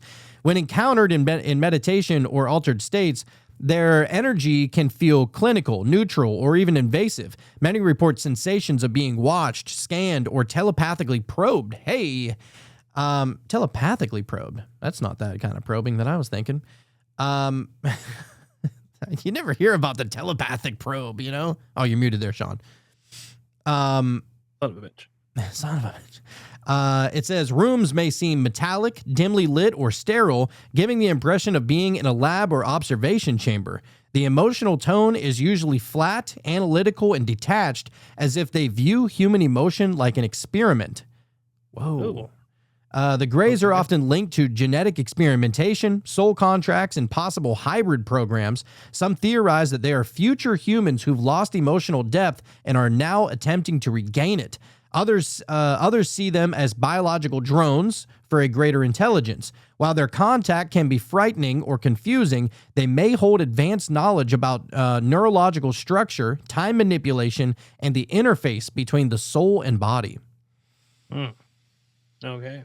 All right. Anytime soul contract comes up, I don't know how I feel about that. You know? I don't know.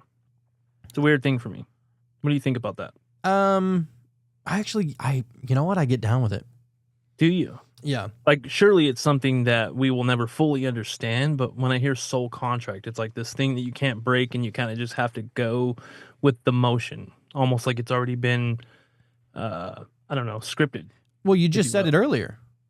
You just said it like a couple minutes ago. You know, we're not here, right? That whole Matrix saying? Right. That we're not here. I know. I just don't know how, you know, especially when it's talking about these entities, like they're in charge of the soul contracts. And like, I don't know, it gets kind of in the weeds for me a little bit. So, I don't know. Yeah, I don't know about how I feel about entities being in charge of soul contracts. I think that's up to us personally.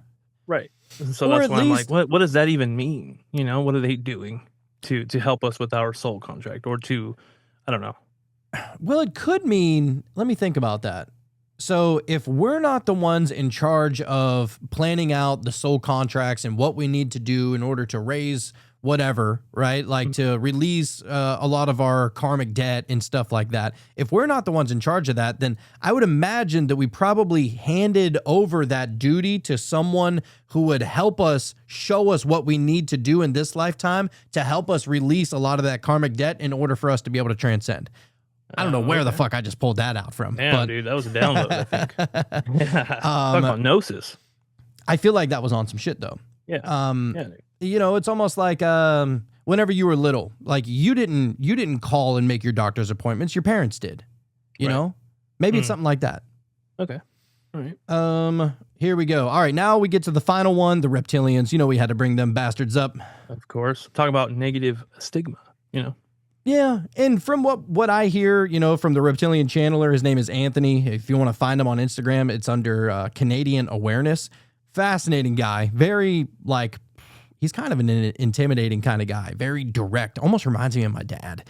Okay. You know, like that kind. Whenever I say my dad, you know what I'm talking about. Like, he's a very, you know, fucking kind of guy. And, but anyway, he says that, look, the reptilians aren't necessarily bad. Of course, you're going to have some bad ones, but he goes, they're just strict. Like they know what they know what they want. They have a goal and they plan on making that happen. No matter who gets in the way, what gets in the way, it's going to work. And Okay. so it's almost like whether it happens by force or any other means, they're going to get it done. So we might see that as evil because we could be the ones in the way, you know? Mhm. Yep. But it's also like, does a possum view humans as evil because we run over their family in the middle of the road kind of thing? Right. Okay. I'm with you. Sadly. I always feel so bad about that. Oh my God. I don't remember the last time I've done that. So Britt said my sister is married to a reptilian. they're out there. I feel like my dad could be a reptilian on some real shit. Like, I'm not even joking. Like, out of all these, he's definitely a fucking reptilian. I He's love in my touch dad. with them. I love my dad, but he is a pretty intense individual, He's a no bullshit kind of guy. which is why I'm not intense. You know, you need that little yin and yang balance. kind of thing. Yeah. Yeah. So the reptilians, or the draconian, or the saurian beings, I guess that's how you say that. Reptilians are among the most controversial and feared entities in the alien contact spectrum, often described as humanoid with lizard-like features, scales, slit pupils, muscular builds. They are said to originate from the Draco star system or underground Earth realms. Their presence in lore often connects to ancient bloodlines, mind control, and manipulation of human civilization through power structures. Yeah. You see what I'm saying? You see what I'm saying? Yeah, buddy. Energetically, reptilians are intense, commanding, and sometimes overwhelming. Their presence may evoke primal fear, power struggles, or shadow integration. Some experiencers describe being in dark, throne-like chambers or feeling emotionally triggered during contact. Others, however, report neutral or even honorable interactions with renegade or evolved reptilian factions seeking spiritual evolution beyond conquest. See, even reptilians can evolve spiritually. You know, that's, Yeah.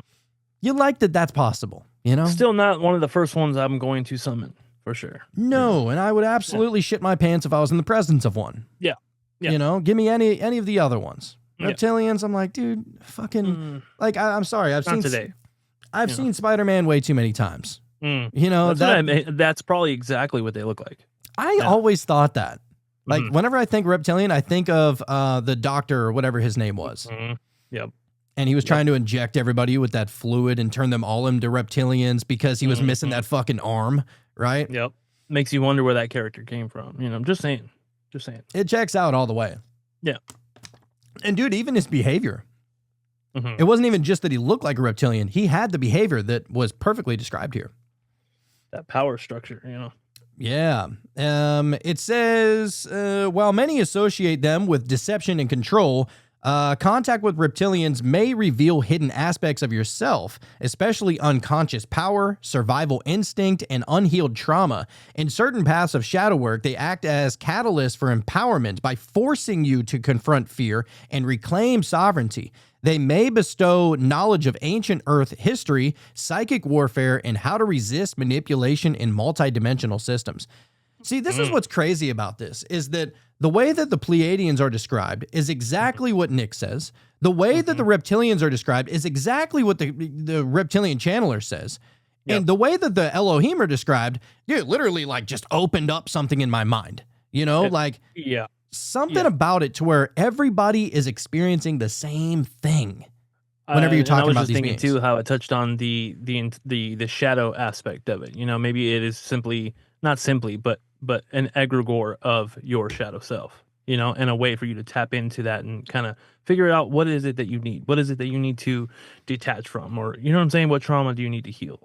Right, right. Yeah, and so everybody's kind of a little bit helpful. And this is what I always thought too. Like, even if you look at it, just get rid of the context of good and evil and look at, because this is multidimensional shit. You know what I'm saying? Like, good and evil multidimensionally. I don't even know what that looks like.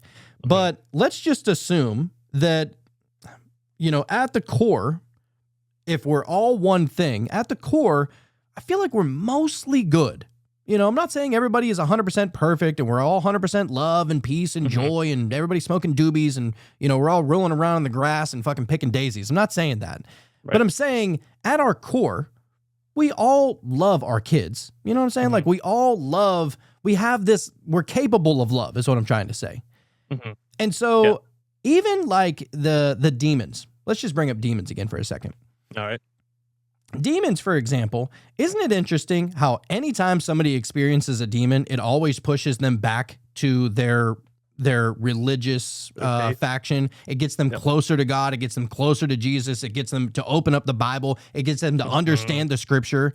It's almost like even though they all seem evil, they have like a rule, and that rule is almost guiding them back to their spiritual understanding. Wow. I never thought about it that way, dude. And- Holy shit. And that's the same thing that's going right here with the reptilians, is what it's saying. Yeah. You know, it Or might a bad seem- mushroom trip. Same thing. Same thing. You're working with the shadow self. Dude, Whether you like it or not, Dude, the DMT trip, the fucking nightmare of a lifetime. Oh my God. Yeah, it sucked. But holy shit, what I was able to like take from that has been, I mean, you can't put a price tag on it. That was a reptilian DMT trip. Yeah. Yeah. You know what I mean? Yeah. Yeah, dude. Absolutely. So, all right. So after this is going to be after the meditation, what we're going to do is this. Okay. Oh yeah, I got to read this. So, because I know not everybody's going to be sticking around for the meditation, so I want to make sure everybody hears this, but we can go back to it. All right. So after the meditation and after we do the lighting of the candles and, you know, the invocation and all that, right? We write, you know, we draw the sigil and all that. Mhm. And you go outside. This is what you look for. You go outside, look up in the sky, you look for unusual light anomalies. It says flashing or pulsing lights. These may appear as stationary stars that pulse rhythmically or flash in response to intention. Sometimes they flash in intelligent patterns, such as once when asked a yes or a no question. Wow. Dude, that's so weird that we're having this discussion tonight, because I actually thought about that last night. I went outside and I was looking at the stars and they were kind of twinkling, and the thought crossed my mind as far as utilizing it for your intuition or to try to get some sort of information or yes or no questions. That's so fucking weird, dude. I don't understand what's going on here. That's what I'm saying. Hey, dude. It's divine timing is what it is. I think so, dude. So so you have the flashing and pulsing lights, or you would have what they call the wanderers or gliding lights. So you would look for slow moving lights that don't blink like planes and change direction. They don't blink like planes. They change direction. They dim or they'll brighten gradually. These are commonly reported in CE5 skywatches and do not match satellites or ISS paths. See, this is the thing that gets me, because scientists or your homeboy Neil deGrasse Tyson would say, "Oh, That ain't my fucking homeboy. Get out of here with that. There's absolutely no evidence of ETs or anything, unexplainable as far as what we can see in the night sky." But then we know we've seen some shit like a flash of light or something brighten up and then just kind of go away, and you're like, "What was that?" What do they say to that? Those types of experiences, maybe they're just not having them because they're not looking. I think it's probably kind of similar to that night a few weeks ago. Whenever I was seeing them while I was camping, me and the kids were all seeing them. My sister, who doesn't believe in them, came outside, looked up. There was not a single sighting. She goes back in the tent, and all of a sudden, it's a fucking fireworks show again. Right. So the non-believers just don't get to experience that. I mean, You really have to just open up to it. They're not invasive. Right. It's like a if you're ready kind of thing. Right. I think that's how I perceive it anyway. So yeah, that's the wanderers or the gliding lights, it says. And now we get to the final one, which would be orbs or plasma balls. All right. So this is where it's going to get super interesting from here on out. Not that it hasn't already been pretty interesting, but the orbs or plasma balls. It would appear fuzzy or glowing orbs, white, orange, blue, or even green, and they can hover, dance, or appear briefly and then vanish. They often move with a living intelligence and sometimes respond to laser pointers or mental focus. Dude, I've seen some videos, dude, of people pointing a laser in the night sky, and this thing's moving, and it's like responding to being like laser pointed, and then it like flashes something back at them, almost like it like knows. I don't know. It's a trip. Yeah, that's. And Nick has one of those super high powered lasers, and he was doing that whenever we went out to Bohemian Grove last year. And as soon as he shined, we weren't seeing shit all night. And he shined it up into the sky, and like 10 minutes later, they were appearing. We saw 2 or 3 of them that night. Oh my god, dude. That mixed in with the intention, you know, because he wasn't just pointing a laser in the sky for no reason. You know, it was also the intention of, oh, maybe this will do something. You know, And cool. think about this for a second. If these orbs or plasma balls or flashing lights or pulsating lights or whatever are light years away, Mhm. how the fuck are they noticing a laser in our night sky? I don't think they're that far away, dude. No. I think that's the only answer. You know, is that they are connected to us through consciousness. Yet, The only way it works. and here's the quagmire, giggity, is Mm. that they seem the same exact distance as stars Mm. as far as away. Right. Well, I mean, that could be hard to tell, but yeah, I'm with you. I'm just saying. I don't know. Yeah. I don't know. I'm not going there. I'm just saying it's kind of a weird thing. So yeah, you got the flashing or pulsating lights, the wanderers or the guiding lights, and then you got the orbs or plasma balls. Nextly, you have star-like objects that suddenly pop in or blink out. I caught this on video a couple years ago. So a bright flash out of nowhere, like a camera flash, is a common sign. Wow, paparazzi, Sean. It sounds familiar, dude. That is an experience I'll never forget, dude. Yeah. You know, like that's always happening. Like Yeah. that was the kind of the conclusion we came to was, oh, this is just always happening, and we're just kind of tapping into or being able or allowed almost to see it. You know, Right. It's Yeah. almost just lifting the veil enough for us to That's it. be able to observe it. Yeah. So it's a common sign. These can appear mid-sky and then vanish, often interpreted as ships phasing into or out of this dimension. Sometimes, and also sometimes a star you've been looking at simply vanishes. This can signify a craft cloaking or shifting frequency. I love it. The phasing in and out of our reality is what's going on, you know? And it's funny because I used to believe more in like the more physical type of like UFOs and things like this. And sure, maybe that's happening. What do I know? You know, but I feel like they're just non-physical. But I mean, of course, to us, they would seem non-physical. But then again, to them, we're probably just as non-physical, if you think about it. I mean, to us, we're non-physical. Quantumly, really, you know? If you're open to that sort of thing. You know? Yeah. If you accept that as your reality. Yeah. I mean, it is what's going on, but you know, I mean, some I people would accept, disagree. I accept that my computer is linked to Wi-Fi and I can't see it. Right. Yeah. You know? Something going on. So nextly, you would have cloud activity or energetic distortions. Clouds may form geometric patterns, create holes around stars, or act as a canvas for lights to play through. Mm. Whoa. Some people report a subtle shimmer or heat wave effect in the sky where craft may be cloaked. That's fun. Well, I do remember we did have some weird ass clouds that one time, dude. You remember? They were like, fucking, it would look geometric, like and layered.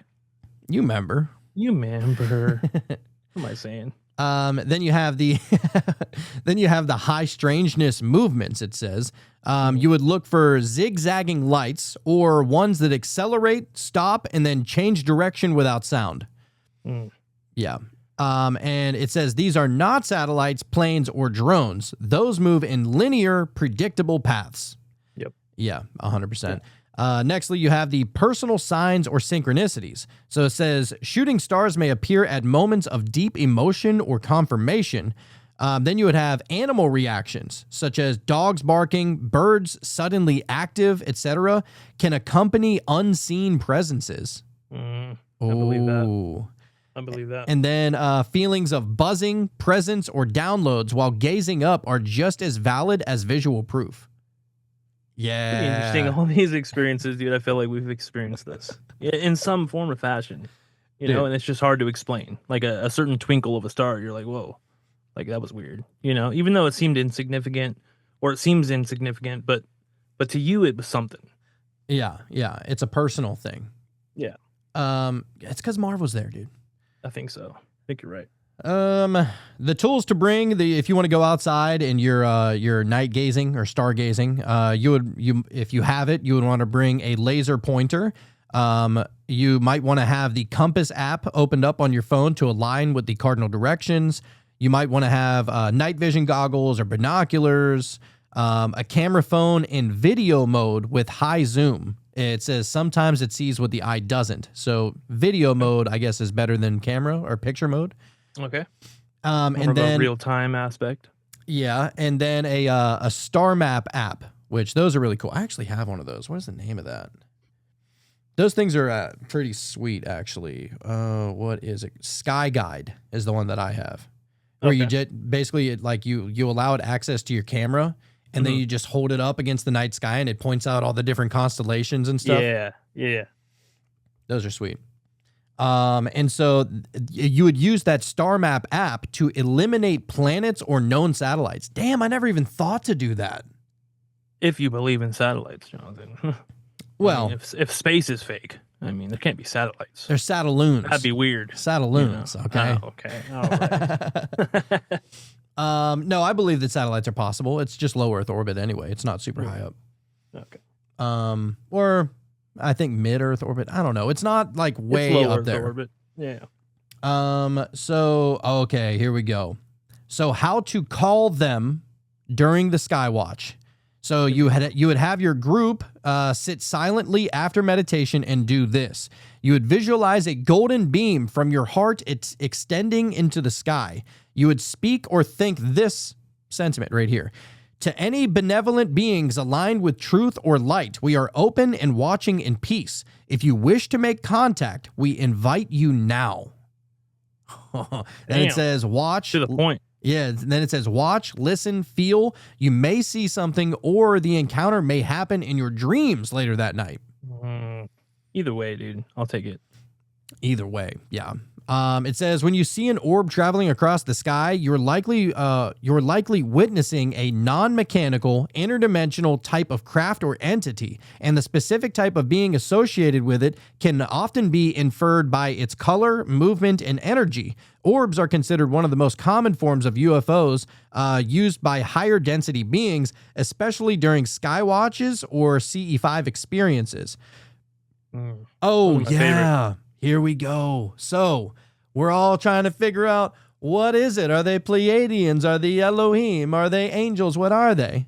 Well, we might have the answer right here. Oh. Here's a breakdown of what the orb might represent based upon or depending on its behavior and characteristics.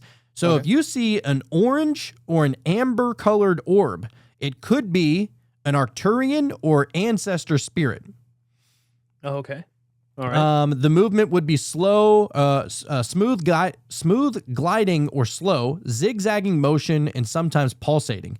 It says the associated beings are the Arcturians, known for light-based craft and protective sentience, and elemental or ancestral spirits if near land with deep energy history. So orange or amber orbs could possibly be the Arcturians or the ancestor spirits. That's actually very interesting because, you know, my past life regression, I was just an orb, you know, and I'm there just to try to remind people that we exist or whatever I was, you know, and so I actually vibe with that. It checks out. Then you got the blue or the indigo orbs, which would be the Pleiadians or the Andromedans. Yep. Actually, Nick sent me a video of an orb that he caught on camera yesterday, I think. I think we have to pull that up if you can. Yeah, he sent it to the cult. Yeah, here we go. Oh, you know what? Here we go. I'm about to send it to the computer so we can watch it right now. All right. Yes, dude. There we go. All right. Here we go. You ready? Yeah. I just did. I was literally on it. That's a good one. They're close.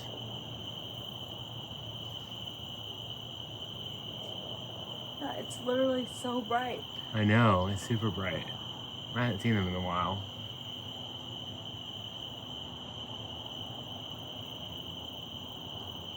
I was just looking for them too. Are you sure that's not a plane? I'm positive.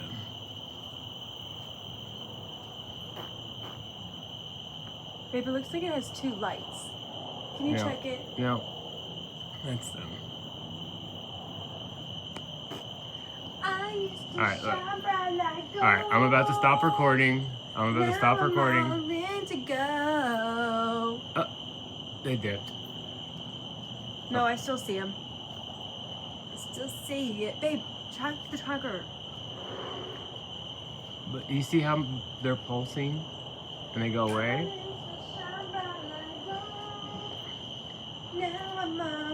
Okay, look. Shout out to Faith. Electro Faith is what I call her. Ew. That's pretty awesome. You know, and I never thought about that whole tracker thing, because that's the one thing that I usually go to, like, oh man, maybe it's just a satellite, you know, but you pull out the tracker and like, oh, there's no satellite over there. Like, oh shit. Yeah. Now we have something. Yeah, Love it. and so I was trying to see what color that was, and it almost looked like it was blinking blue and orange. It looked bluish to me. but Yeah, it was kind of hard to see. definitely had a blue hue. It's so small though too. Mm-hmm. But blue would check out. That's Pleiadians or the Andromedans, according to this. So the typical movement would be graceful, gentle curve around the sky, may dim in and out. Yeah. Wow, That's a big one. That's a big one. wow, Nick confirmed. All right. It said the vibe would be peaceful, loving, telepathically activating. The meaning, it says it often shows up when emotional healing, unity consciousness, or guidance is being offered. The Pleiadians would be, it says, especially when the encounter feels heart-centered. And if it's the Andromedans, particularly if the orb pulses with a crystalline quality or appears suddenly after meditation. So... Yeah. that would And be I feel your- like a satellite, and I could be wrong, you know, but I feel like a satellite wouldn't pulsate or you know what I'm saying? Like if it dims away, I can understand if it dims away, you know, it fell behind where the light is hitting, but then it comes back, you know, like once it dims away, I feel like it shouldn't come back and brighter. Bro, I used to always look up at the sky as a kid. I was outside all the time. We were always Yep. playing We like, lived outside. dude, playing tag, and like, especially Yep. up in Pennsylvania, we had the lightning bugs, and we would take the lightning bugs' ass and we would smear it all over our face so we'd glow in the dark. And like, you know, we would always outside and we would always lay out on the grass and just stare up at the stars. Look, that's my star. That's my star. And what's funny is that I remember saying, and this was kind of a weird coincidence, but I remember saying, you know what? I don't want a star. I just want that little cluster over there. Like nobody, I don't think anybody's claiming those. And it turned out to be the Pleiades. I remember The that from Seven whenever I was like Sisters. 8 years old, dude. Right. Love it. Crazy. No accident. Yeah. So nextly, we have the white or silver orbs. It says light beings or Elohim. Come on, Elohim. That's who All I right. want. Wait, what color were the ones that you saw when you went camping? I think they were white. Oh shit. Okay. Yeah. I don't remember a color. Okay. Wow. Okay. So white or silver orbs, light beings or Elohim. It says they would be stationary flashes, instant jumps, or teleportation motion. No, it wasn't like that. They were kind of traveling across the sky. Right. And this is just the typical movement. It's not, you know, that's not the only thing that they can do. It just says typically. And so, yeah, it says Elohim or higher dimensional collectives, sometimes called watcher orbs in ancient lore. That's cool. Wow. Then you have the red ones, which is, so the red or deep crimson orbs rather, would be the reptilian observation or warning. Oh, a See the warning. huh? red. It says the typical movement would be fast movement, hard angles, and aggressive acceleration. The reptilian or Draco affiliated forces can also represent old energy constructs testing your sovereignty. Well, I don't want to see Can't those. say I've experienced that. Yeah, I'm good on the red ones. Nextly, we have the purple or violet orbs, and this is for the mantis beings or spiritual guides. The typical movement would be hovering, pulsing, often appears during trance or deep prayer. And it says the associated beings would be the insectoids and mantis beings, and sometimes Arcturian healers in spiritual triage mode. All right, so that's the purple ones. You see the purple ones could be spirit guides or mantises. All right. And the last one here is the, oh, hold on, somebody's entering. The last one is multicolored or morphing orbs. These could possibly be the machine elves or interdimensional tricksters. Of course. Of I could have course. guessed. Why not? The typical movement would be erratic, blinking, transforming shape, or color rapidly. Associated beings would be machine elves or DMT type entities, especially if seen after entheogenic work or in altered states. Also could be plasma-based craft exploring our dimension curiously. It doesn't even have to be them. These are the typical things. So it's not all like if you see, I think what it's trying to say is that if you see, you know, a rainbow colored orb, it's not always going to be the machine elves. It's just like maybe likely. So it says the final note is intuition is your best guide. So if you're thinking about the colors or whatever, don't necessarily always refer back to the books. What do you feel whenever you're seeing them? It says sometimes multiple types of beings use similar vehicles or light forms. So the energy you feel in your body and heart is often the most accurate way to determine who's behind it. Ask this inwardly. Who are you? What message do you bring? The answer might come as a symbol, a sensation, or the inner voice.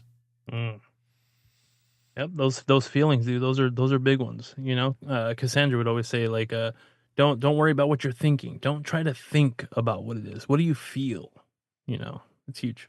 Yeah. Cassandra's always Love on it. some shit. We got to get her back again. All right. Well, Sean, I mean, what do you think about all this? Was this, you know, kind of revealing to you, interesting in the least? I feel like it was revealing, but then also slightly kind of a review, you know, because I feel like we've all had experiences like this, whether it be synchronistic or signs or just a flash in the corner of your eye. And then you start to think, oh, what was that? And then you kind of already know what it was by just using your intuition. And so, I don't know. I feel like I think it's a consciousness thing. I feel like we're connected in that way because I feel like that's the only way we can make contact, you know, because if nobody's traveling that far to get here because it's just physically impossible if we are going off of physics. I just think that we are all connected because distance and location are merely an illusion. Yeah, and physics are different everywhere. Like in the quantum realm, different. And other dimensional Quantum realm realms, things just don't even make sense. You know? right? Yeah, I mean, in other dimensional realms, according to string theory, different. Like it's going to be different physics everywhere. So it's just this reality at this density in this dimension that we experience these specific physics. Yep.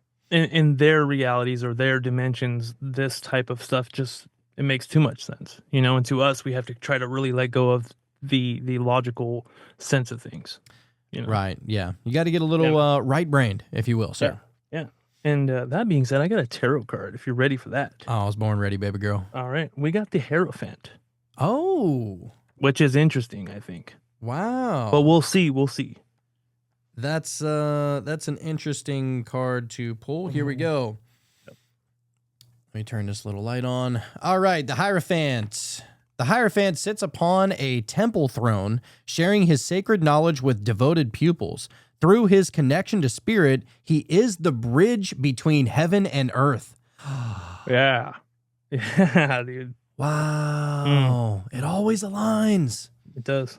The Hierophant is an interpreter of sacred mysteries or esoteric principles, so this card evokes an ongoing quest for knowledge. Much like the High Priestesses, or the High Priestess, the Hierophant is in near constant communication with the divine. The difference is that the High Priestess channels her knowledge through her intuition, while the Hierophant studies and learns by upholding traditions, participating in rituals, and teaching ancient knowledge to others. The Hierophant appears seated on a throne in traditional religious robes, busily sharing his spiritual teachings with the two figures seated before him.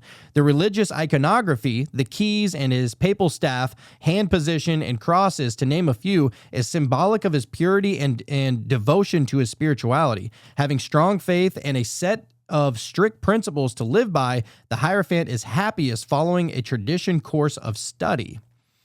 So Right? a teacher of sorts, you know, kind of like these entities trying to teach us a thing or two. Oh, literally, the upright key meaning is teacher. Yeah. It says the spiritual message, you may deepen your spirituality by studying healing modalities or courses in the foundations of spiritual knowledge. You may even teach healing arts or offer spiritual guidance. Be open to a teacher entering your life. This may come in many forms. As they do. Wow, that Even is in the most unsuspected of places, you know? Talk about people that are always meant to be in your life. That could be somebody that isn't necessarily a positive figure in your life, but also necessary. Yeah, yeah. Well, I just think that it's so interesting. We were literally talking about consciousness being the bridge between realms. Mhm. And this just brings up about how it's through his connection to spirit, he is the bridge between heaven and earth. We all are. You know? Oh, that's all she needed Dig to it? say right there, dude. Yeah, dude. love it. Wow. I almost feel like we just assume that it's going to be an awesome message every time. And it so is, and you know, so we're I- right. But I don't want it to take away from the magic of what it is, though. You know, it like I doesn't. feel how, like how does that take the magic away? because we're just so accustomed to it, you Yeah. know? Well, Not that it we're- takes the we magic just- away. Yeah. You know, we're definitely thankful for the messages wherever it's coming from. So Absolutely, dude. We're just aware. We're aware that it works. That's all. yeah, it's no longer a shock to the system. Right. That's what I was trying to Sometimes it say. is though. Still. Sometimes For it sure. is. It was just a little shock right there. But yeah, that was a fascinating little bit of information we were stumbling upon there, sir. It was, dude. It was. I love it. I love all this shit, dude. So we're definitely going to be going and meditating a little bit. Actually, yeah. We're going to be into an awesome meditation, dude. Wait until you hear this. And I was looking at all the comments and all the reviews, and Mhm.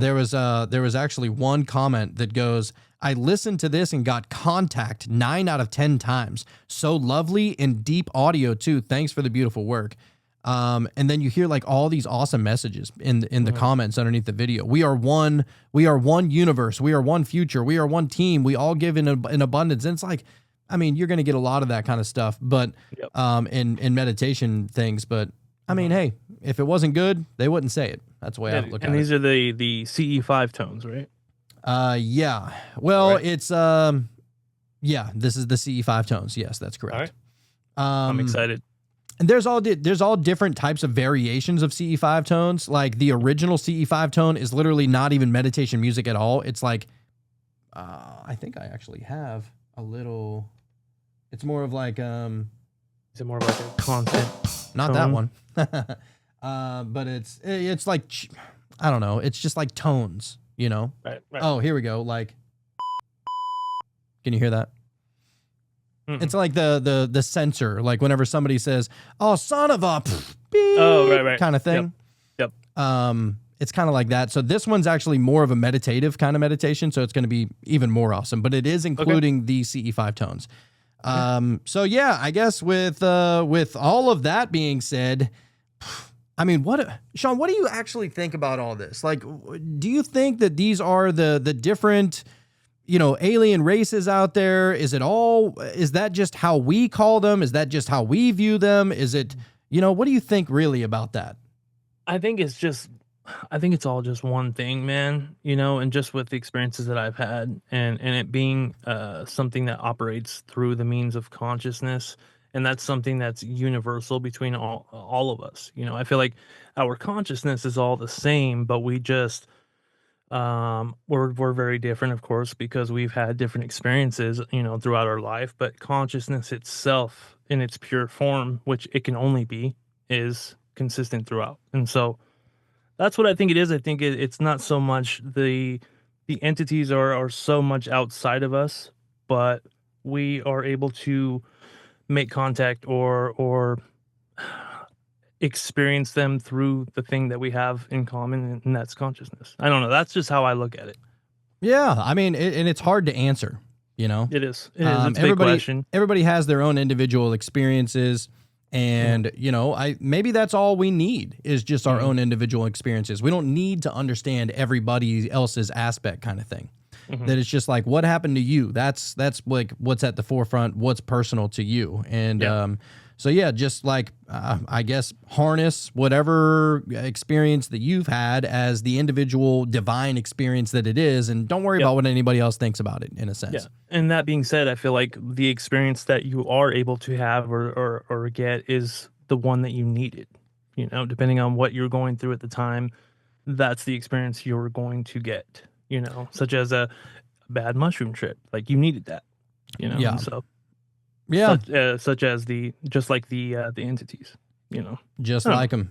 Well, I mean, I thought that this was a very interesting, maybe thought-provoking type of episode, and it definitely got me to think a little bit deeper as far as, you know, the different characteristics of each one of the aliens and how to summon them and you know, all that kind of wild stuff, because that's really what's going on over at CE5. You're summoning, and especially whenever like Nick goes outside, it's a version of summoning is what you're doing, you know?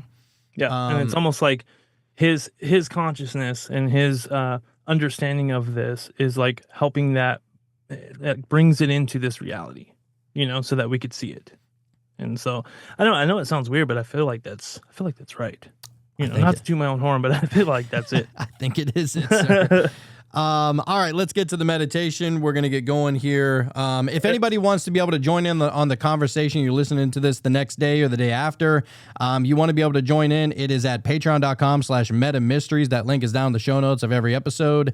It's the best way to be able to support the show. And also, if you could leave a review, we are uploading all of our shows onto the Cult of Conspiracy podcast. So if you could leave a Meta Mysteries review on the Cult of Conspiracy, that also helps. We appreciate all the people that have done that. We also have a YouTube channel, so if you'd rather watch it, you know, outside of Patreon, we upload the actual video of the show on the same day that it drops on the Cult of Conspiracy. However, Patreon, you're going to get completely commercial free. You'll be able to join us every Wonder Wiz Day, and it's the best way to be able to support us. And you'll get all the video and audio, and you'll be able to message us directly and everything else. So whatever toots your boat or and floats the your awesome boat. Meditations, you know, And the meditations, that only happens over at Patreon. Yep.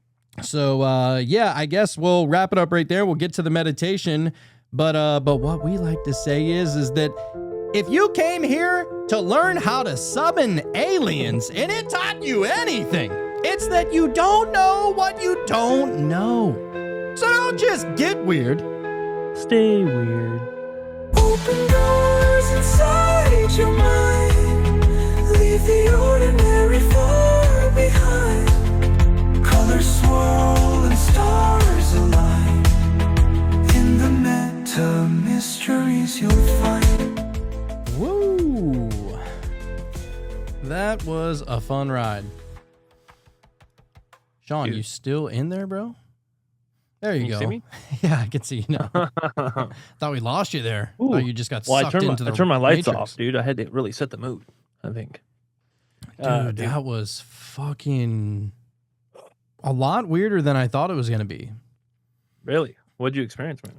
Dude, you know how whenever I don't know, let's say you're really tired and you're getting ready to go to sleep at night, and maybe you're sitting on the couch and you haven't gotten up off the couch, maybe you're watching TV with your family or whatever, and but you're dozing off and then you catch yourself. Yep. That's what it was like in there, but I wasn't falling asleep. It was like bouncing back from, it was like bouncing between realities almost, it felt like. It was like letting go and grabbing on. That's what it sounds like. Yeah, it was really know? crazy, and I was feeling it. So I had at first I was just staring into the flame, and then I was like, you know what, let me close my eyes. And it was really cool because the flames are essentially like a backlight, right? Right. Mm-hmm. And so you're seeing them flickering, and it's almost like a little, it's kind of hypnotic in and of itself, the way that the flames are dancing and stuff. Mm-hmm. And it felt like, oh man, it just felt like something extra was going on there. Like I was feeling sensations all throughout my body. Like, and I don't normally feel sensations throughout my body. It's normally like in my mind, but it was like little pulses throughout my body, you know? Like you Really were cool. I want to go back. relaxing, or like your muscles were like letting go, or what do you mean pulses? Like, it's going to sound silly, but it almost sounds like if like a mantis was doing some astral surgery on me or some There shit. you go. Well, You know there's what your I'm answer. saying? Like you know it- what I mean? Like if I had to put a name to it, that would make sense if that's what was going on. And you feel very relaxed and everything, like your whole body. Oh man, I feel great. Yeah. I could stay up for another 8 hours right now. Feel energized, cultivated, if you will. You know? Yeah. Yeah, really dude. cool. Yeah, man. It was I was looking into the flame of the candles, and I was thinking, again, surely there's a reason, historically why, we have birthday candles. And then you would, cuz usually when people are singing happy birthday, like you'll be staring at the candles and then you make a wish right after. You know what I mean? It's Yeah. almost like there's definitely some esoteric or some type of thing that people were doing back in the day, and that's why we do it still to this day, like a tradition. But yeah, man, I just feel like refreshed, like my mind is just like, okay. Like before, dude, of course, before every show, I always feel as many as we've done, I still feel like a little bit nervous, a little of the nerves because I know we're about to go in, and I just feel great now, man. Like, just I let go, man. I feel good. Yeah, that was part of it. I was like, you know what? Whatever I'm feeling, I'm just like, I'm not even going to try to identify it. I'm just going to let whatever is whatever I'm experiencing, I'm just going to let it happen because I know where I'm at. I'm in a safe space. I'm in my own home, like Yep. I know that there's no, threats or anywhere around. There's there's no reason not to surrender to the moment. Yep. And yeah, it was quite sensational. Yeah, man. You're definitely in your own space, dude. I had no feeling of anything outside of this room, It was just right here. And I think there's something to that as far as just being, and I think that's why this works and that's why it's going to work tonight because as humans we're so good at picking up on change, and so focusing on one point being the flame of the candle. Now when we go outside, I feel like it's just going to it centered us so much so that when there is an inconsistency or something that doesn't usually happen in the sky, you're gonna be able to notice it just that much easier. I don't know. That's where my mind went, anyways. Like the flicker of the flame is going to mimic the flicker of the stars. Or no, just I don't know, because you're putting your attention on one thing. If something outside of that one thing that you're focusing on happens, you're gonna notice it. Yeah, That makes yeah. sense. Even And so- peripherally. Yes. Yeah. So. Yeah, Yeah, dude. All right. Well, that was awesome. I love that. I always love some candle stuff. Oh, dude. Something yeah, to it. There really is. And if you don't think so, stare into a candle for 10 minutes and let me know. dude. Like something mystical about it. The man who can see without his eyes did it. That's it. We're going there. We're doing it. So if you did want to take part in the ritual, Sean, I think I'm just going to guide you on this one. Okay. Sounds good. And I'm trying to find exactly where it was because I know that it was mentioned a couple of times. Let's see. So, yeah, we got the aliens, the ritual. Oh, here we go. Okay, so you would want to cleanse the space with incense or sound, which we already did it with the sound, essentially. I actually staged this place up too earlier Did you? in the show. Yeah, I did. All right. So then you would want to draw a circle around you with your finger or your wand or just visually do it. Yep. And you say, I create a sphere of intention. No harm shall enter. No fear shall rule. Then, Sean, you repeat after me, sir. I'm going to Okay. give it in 3-word segments here. All right. Thank you. Thank you for that. Starborn ones, Starborn ones, travelers of frequency, travelers of frequency, architects of DNA, architects of DNA, witnesses of humanity's rise. witnesses of humanity's rise. I, Sean, I, Sean, align in peace and wonder, align in peace and wonder. call to the beings of light beyond the veil of form. That's too many words. Sorry.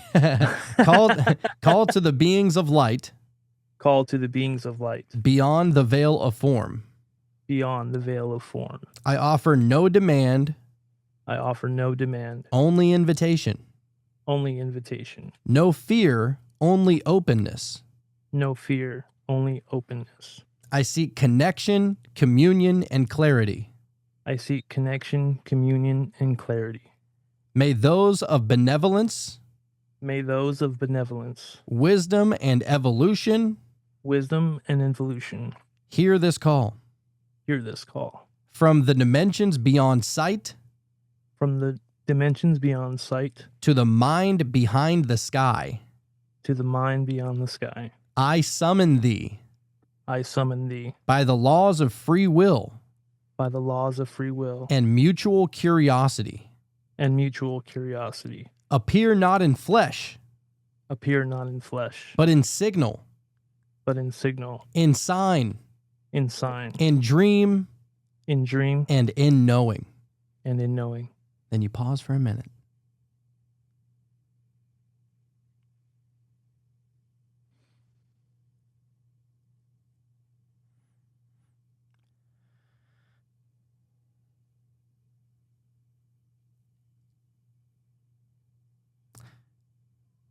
All right.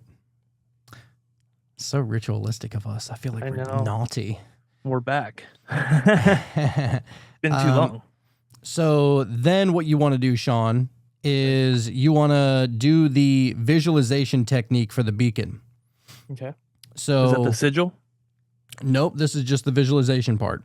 Okay. So close your eyes and visualize this. Imagine a beam of violet white light rising from your crown into the stars. See it expanding like a cosmic lighthouse, reaching into the galaxies. Imagine your consciousness as a ripple, extending to touch theirs. And then whisper or chant this. And repeat after me, Shauno. Across the veil, Across the veil, beyond the stars, beyond the stars, light to light, light to light, mind to mind. mind to mind. Then you just want to sit silently, let thoughts arise. You may hear subtle whispers, get flashes of imagery, feel sensations, or sense a presence. Yeah, and that's it. And then you would, after this, you would draw the sample sigil for star contact. So if you want, we can start with that. Very easy. The sigil? spiral inside the triangle with the Well, three you would- circles. You would draw a circle with 3 rings. Okay. So like almost like the what is it? Saturn. Like the rings for the Olympics.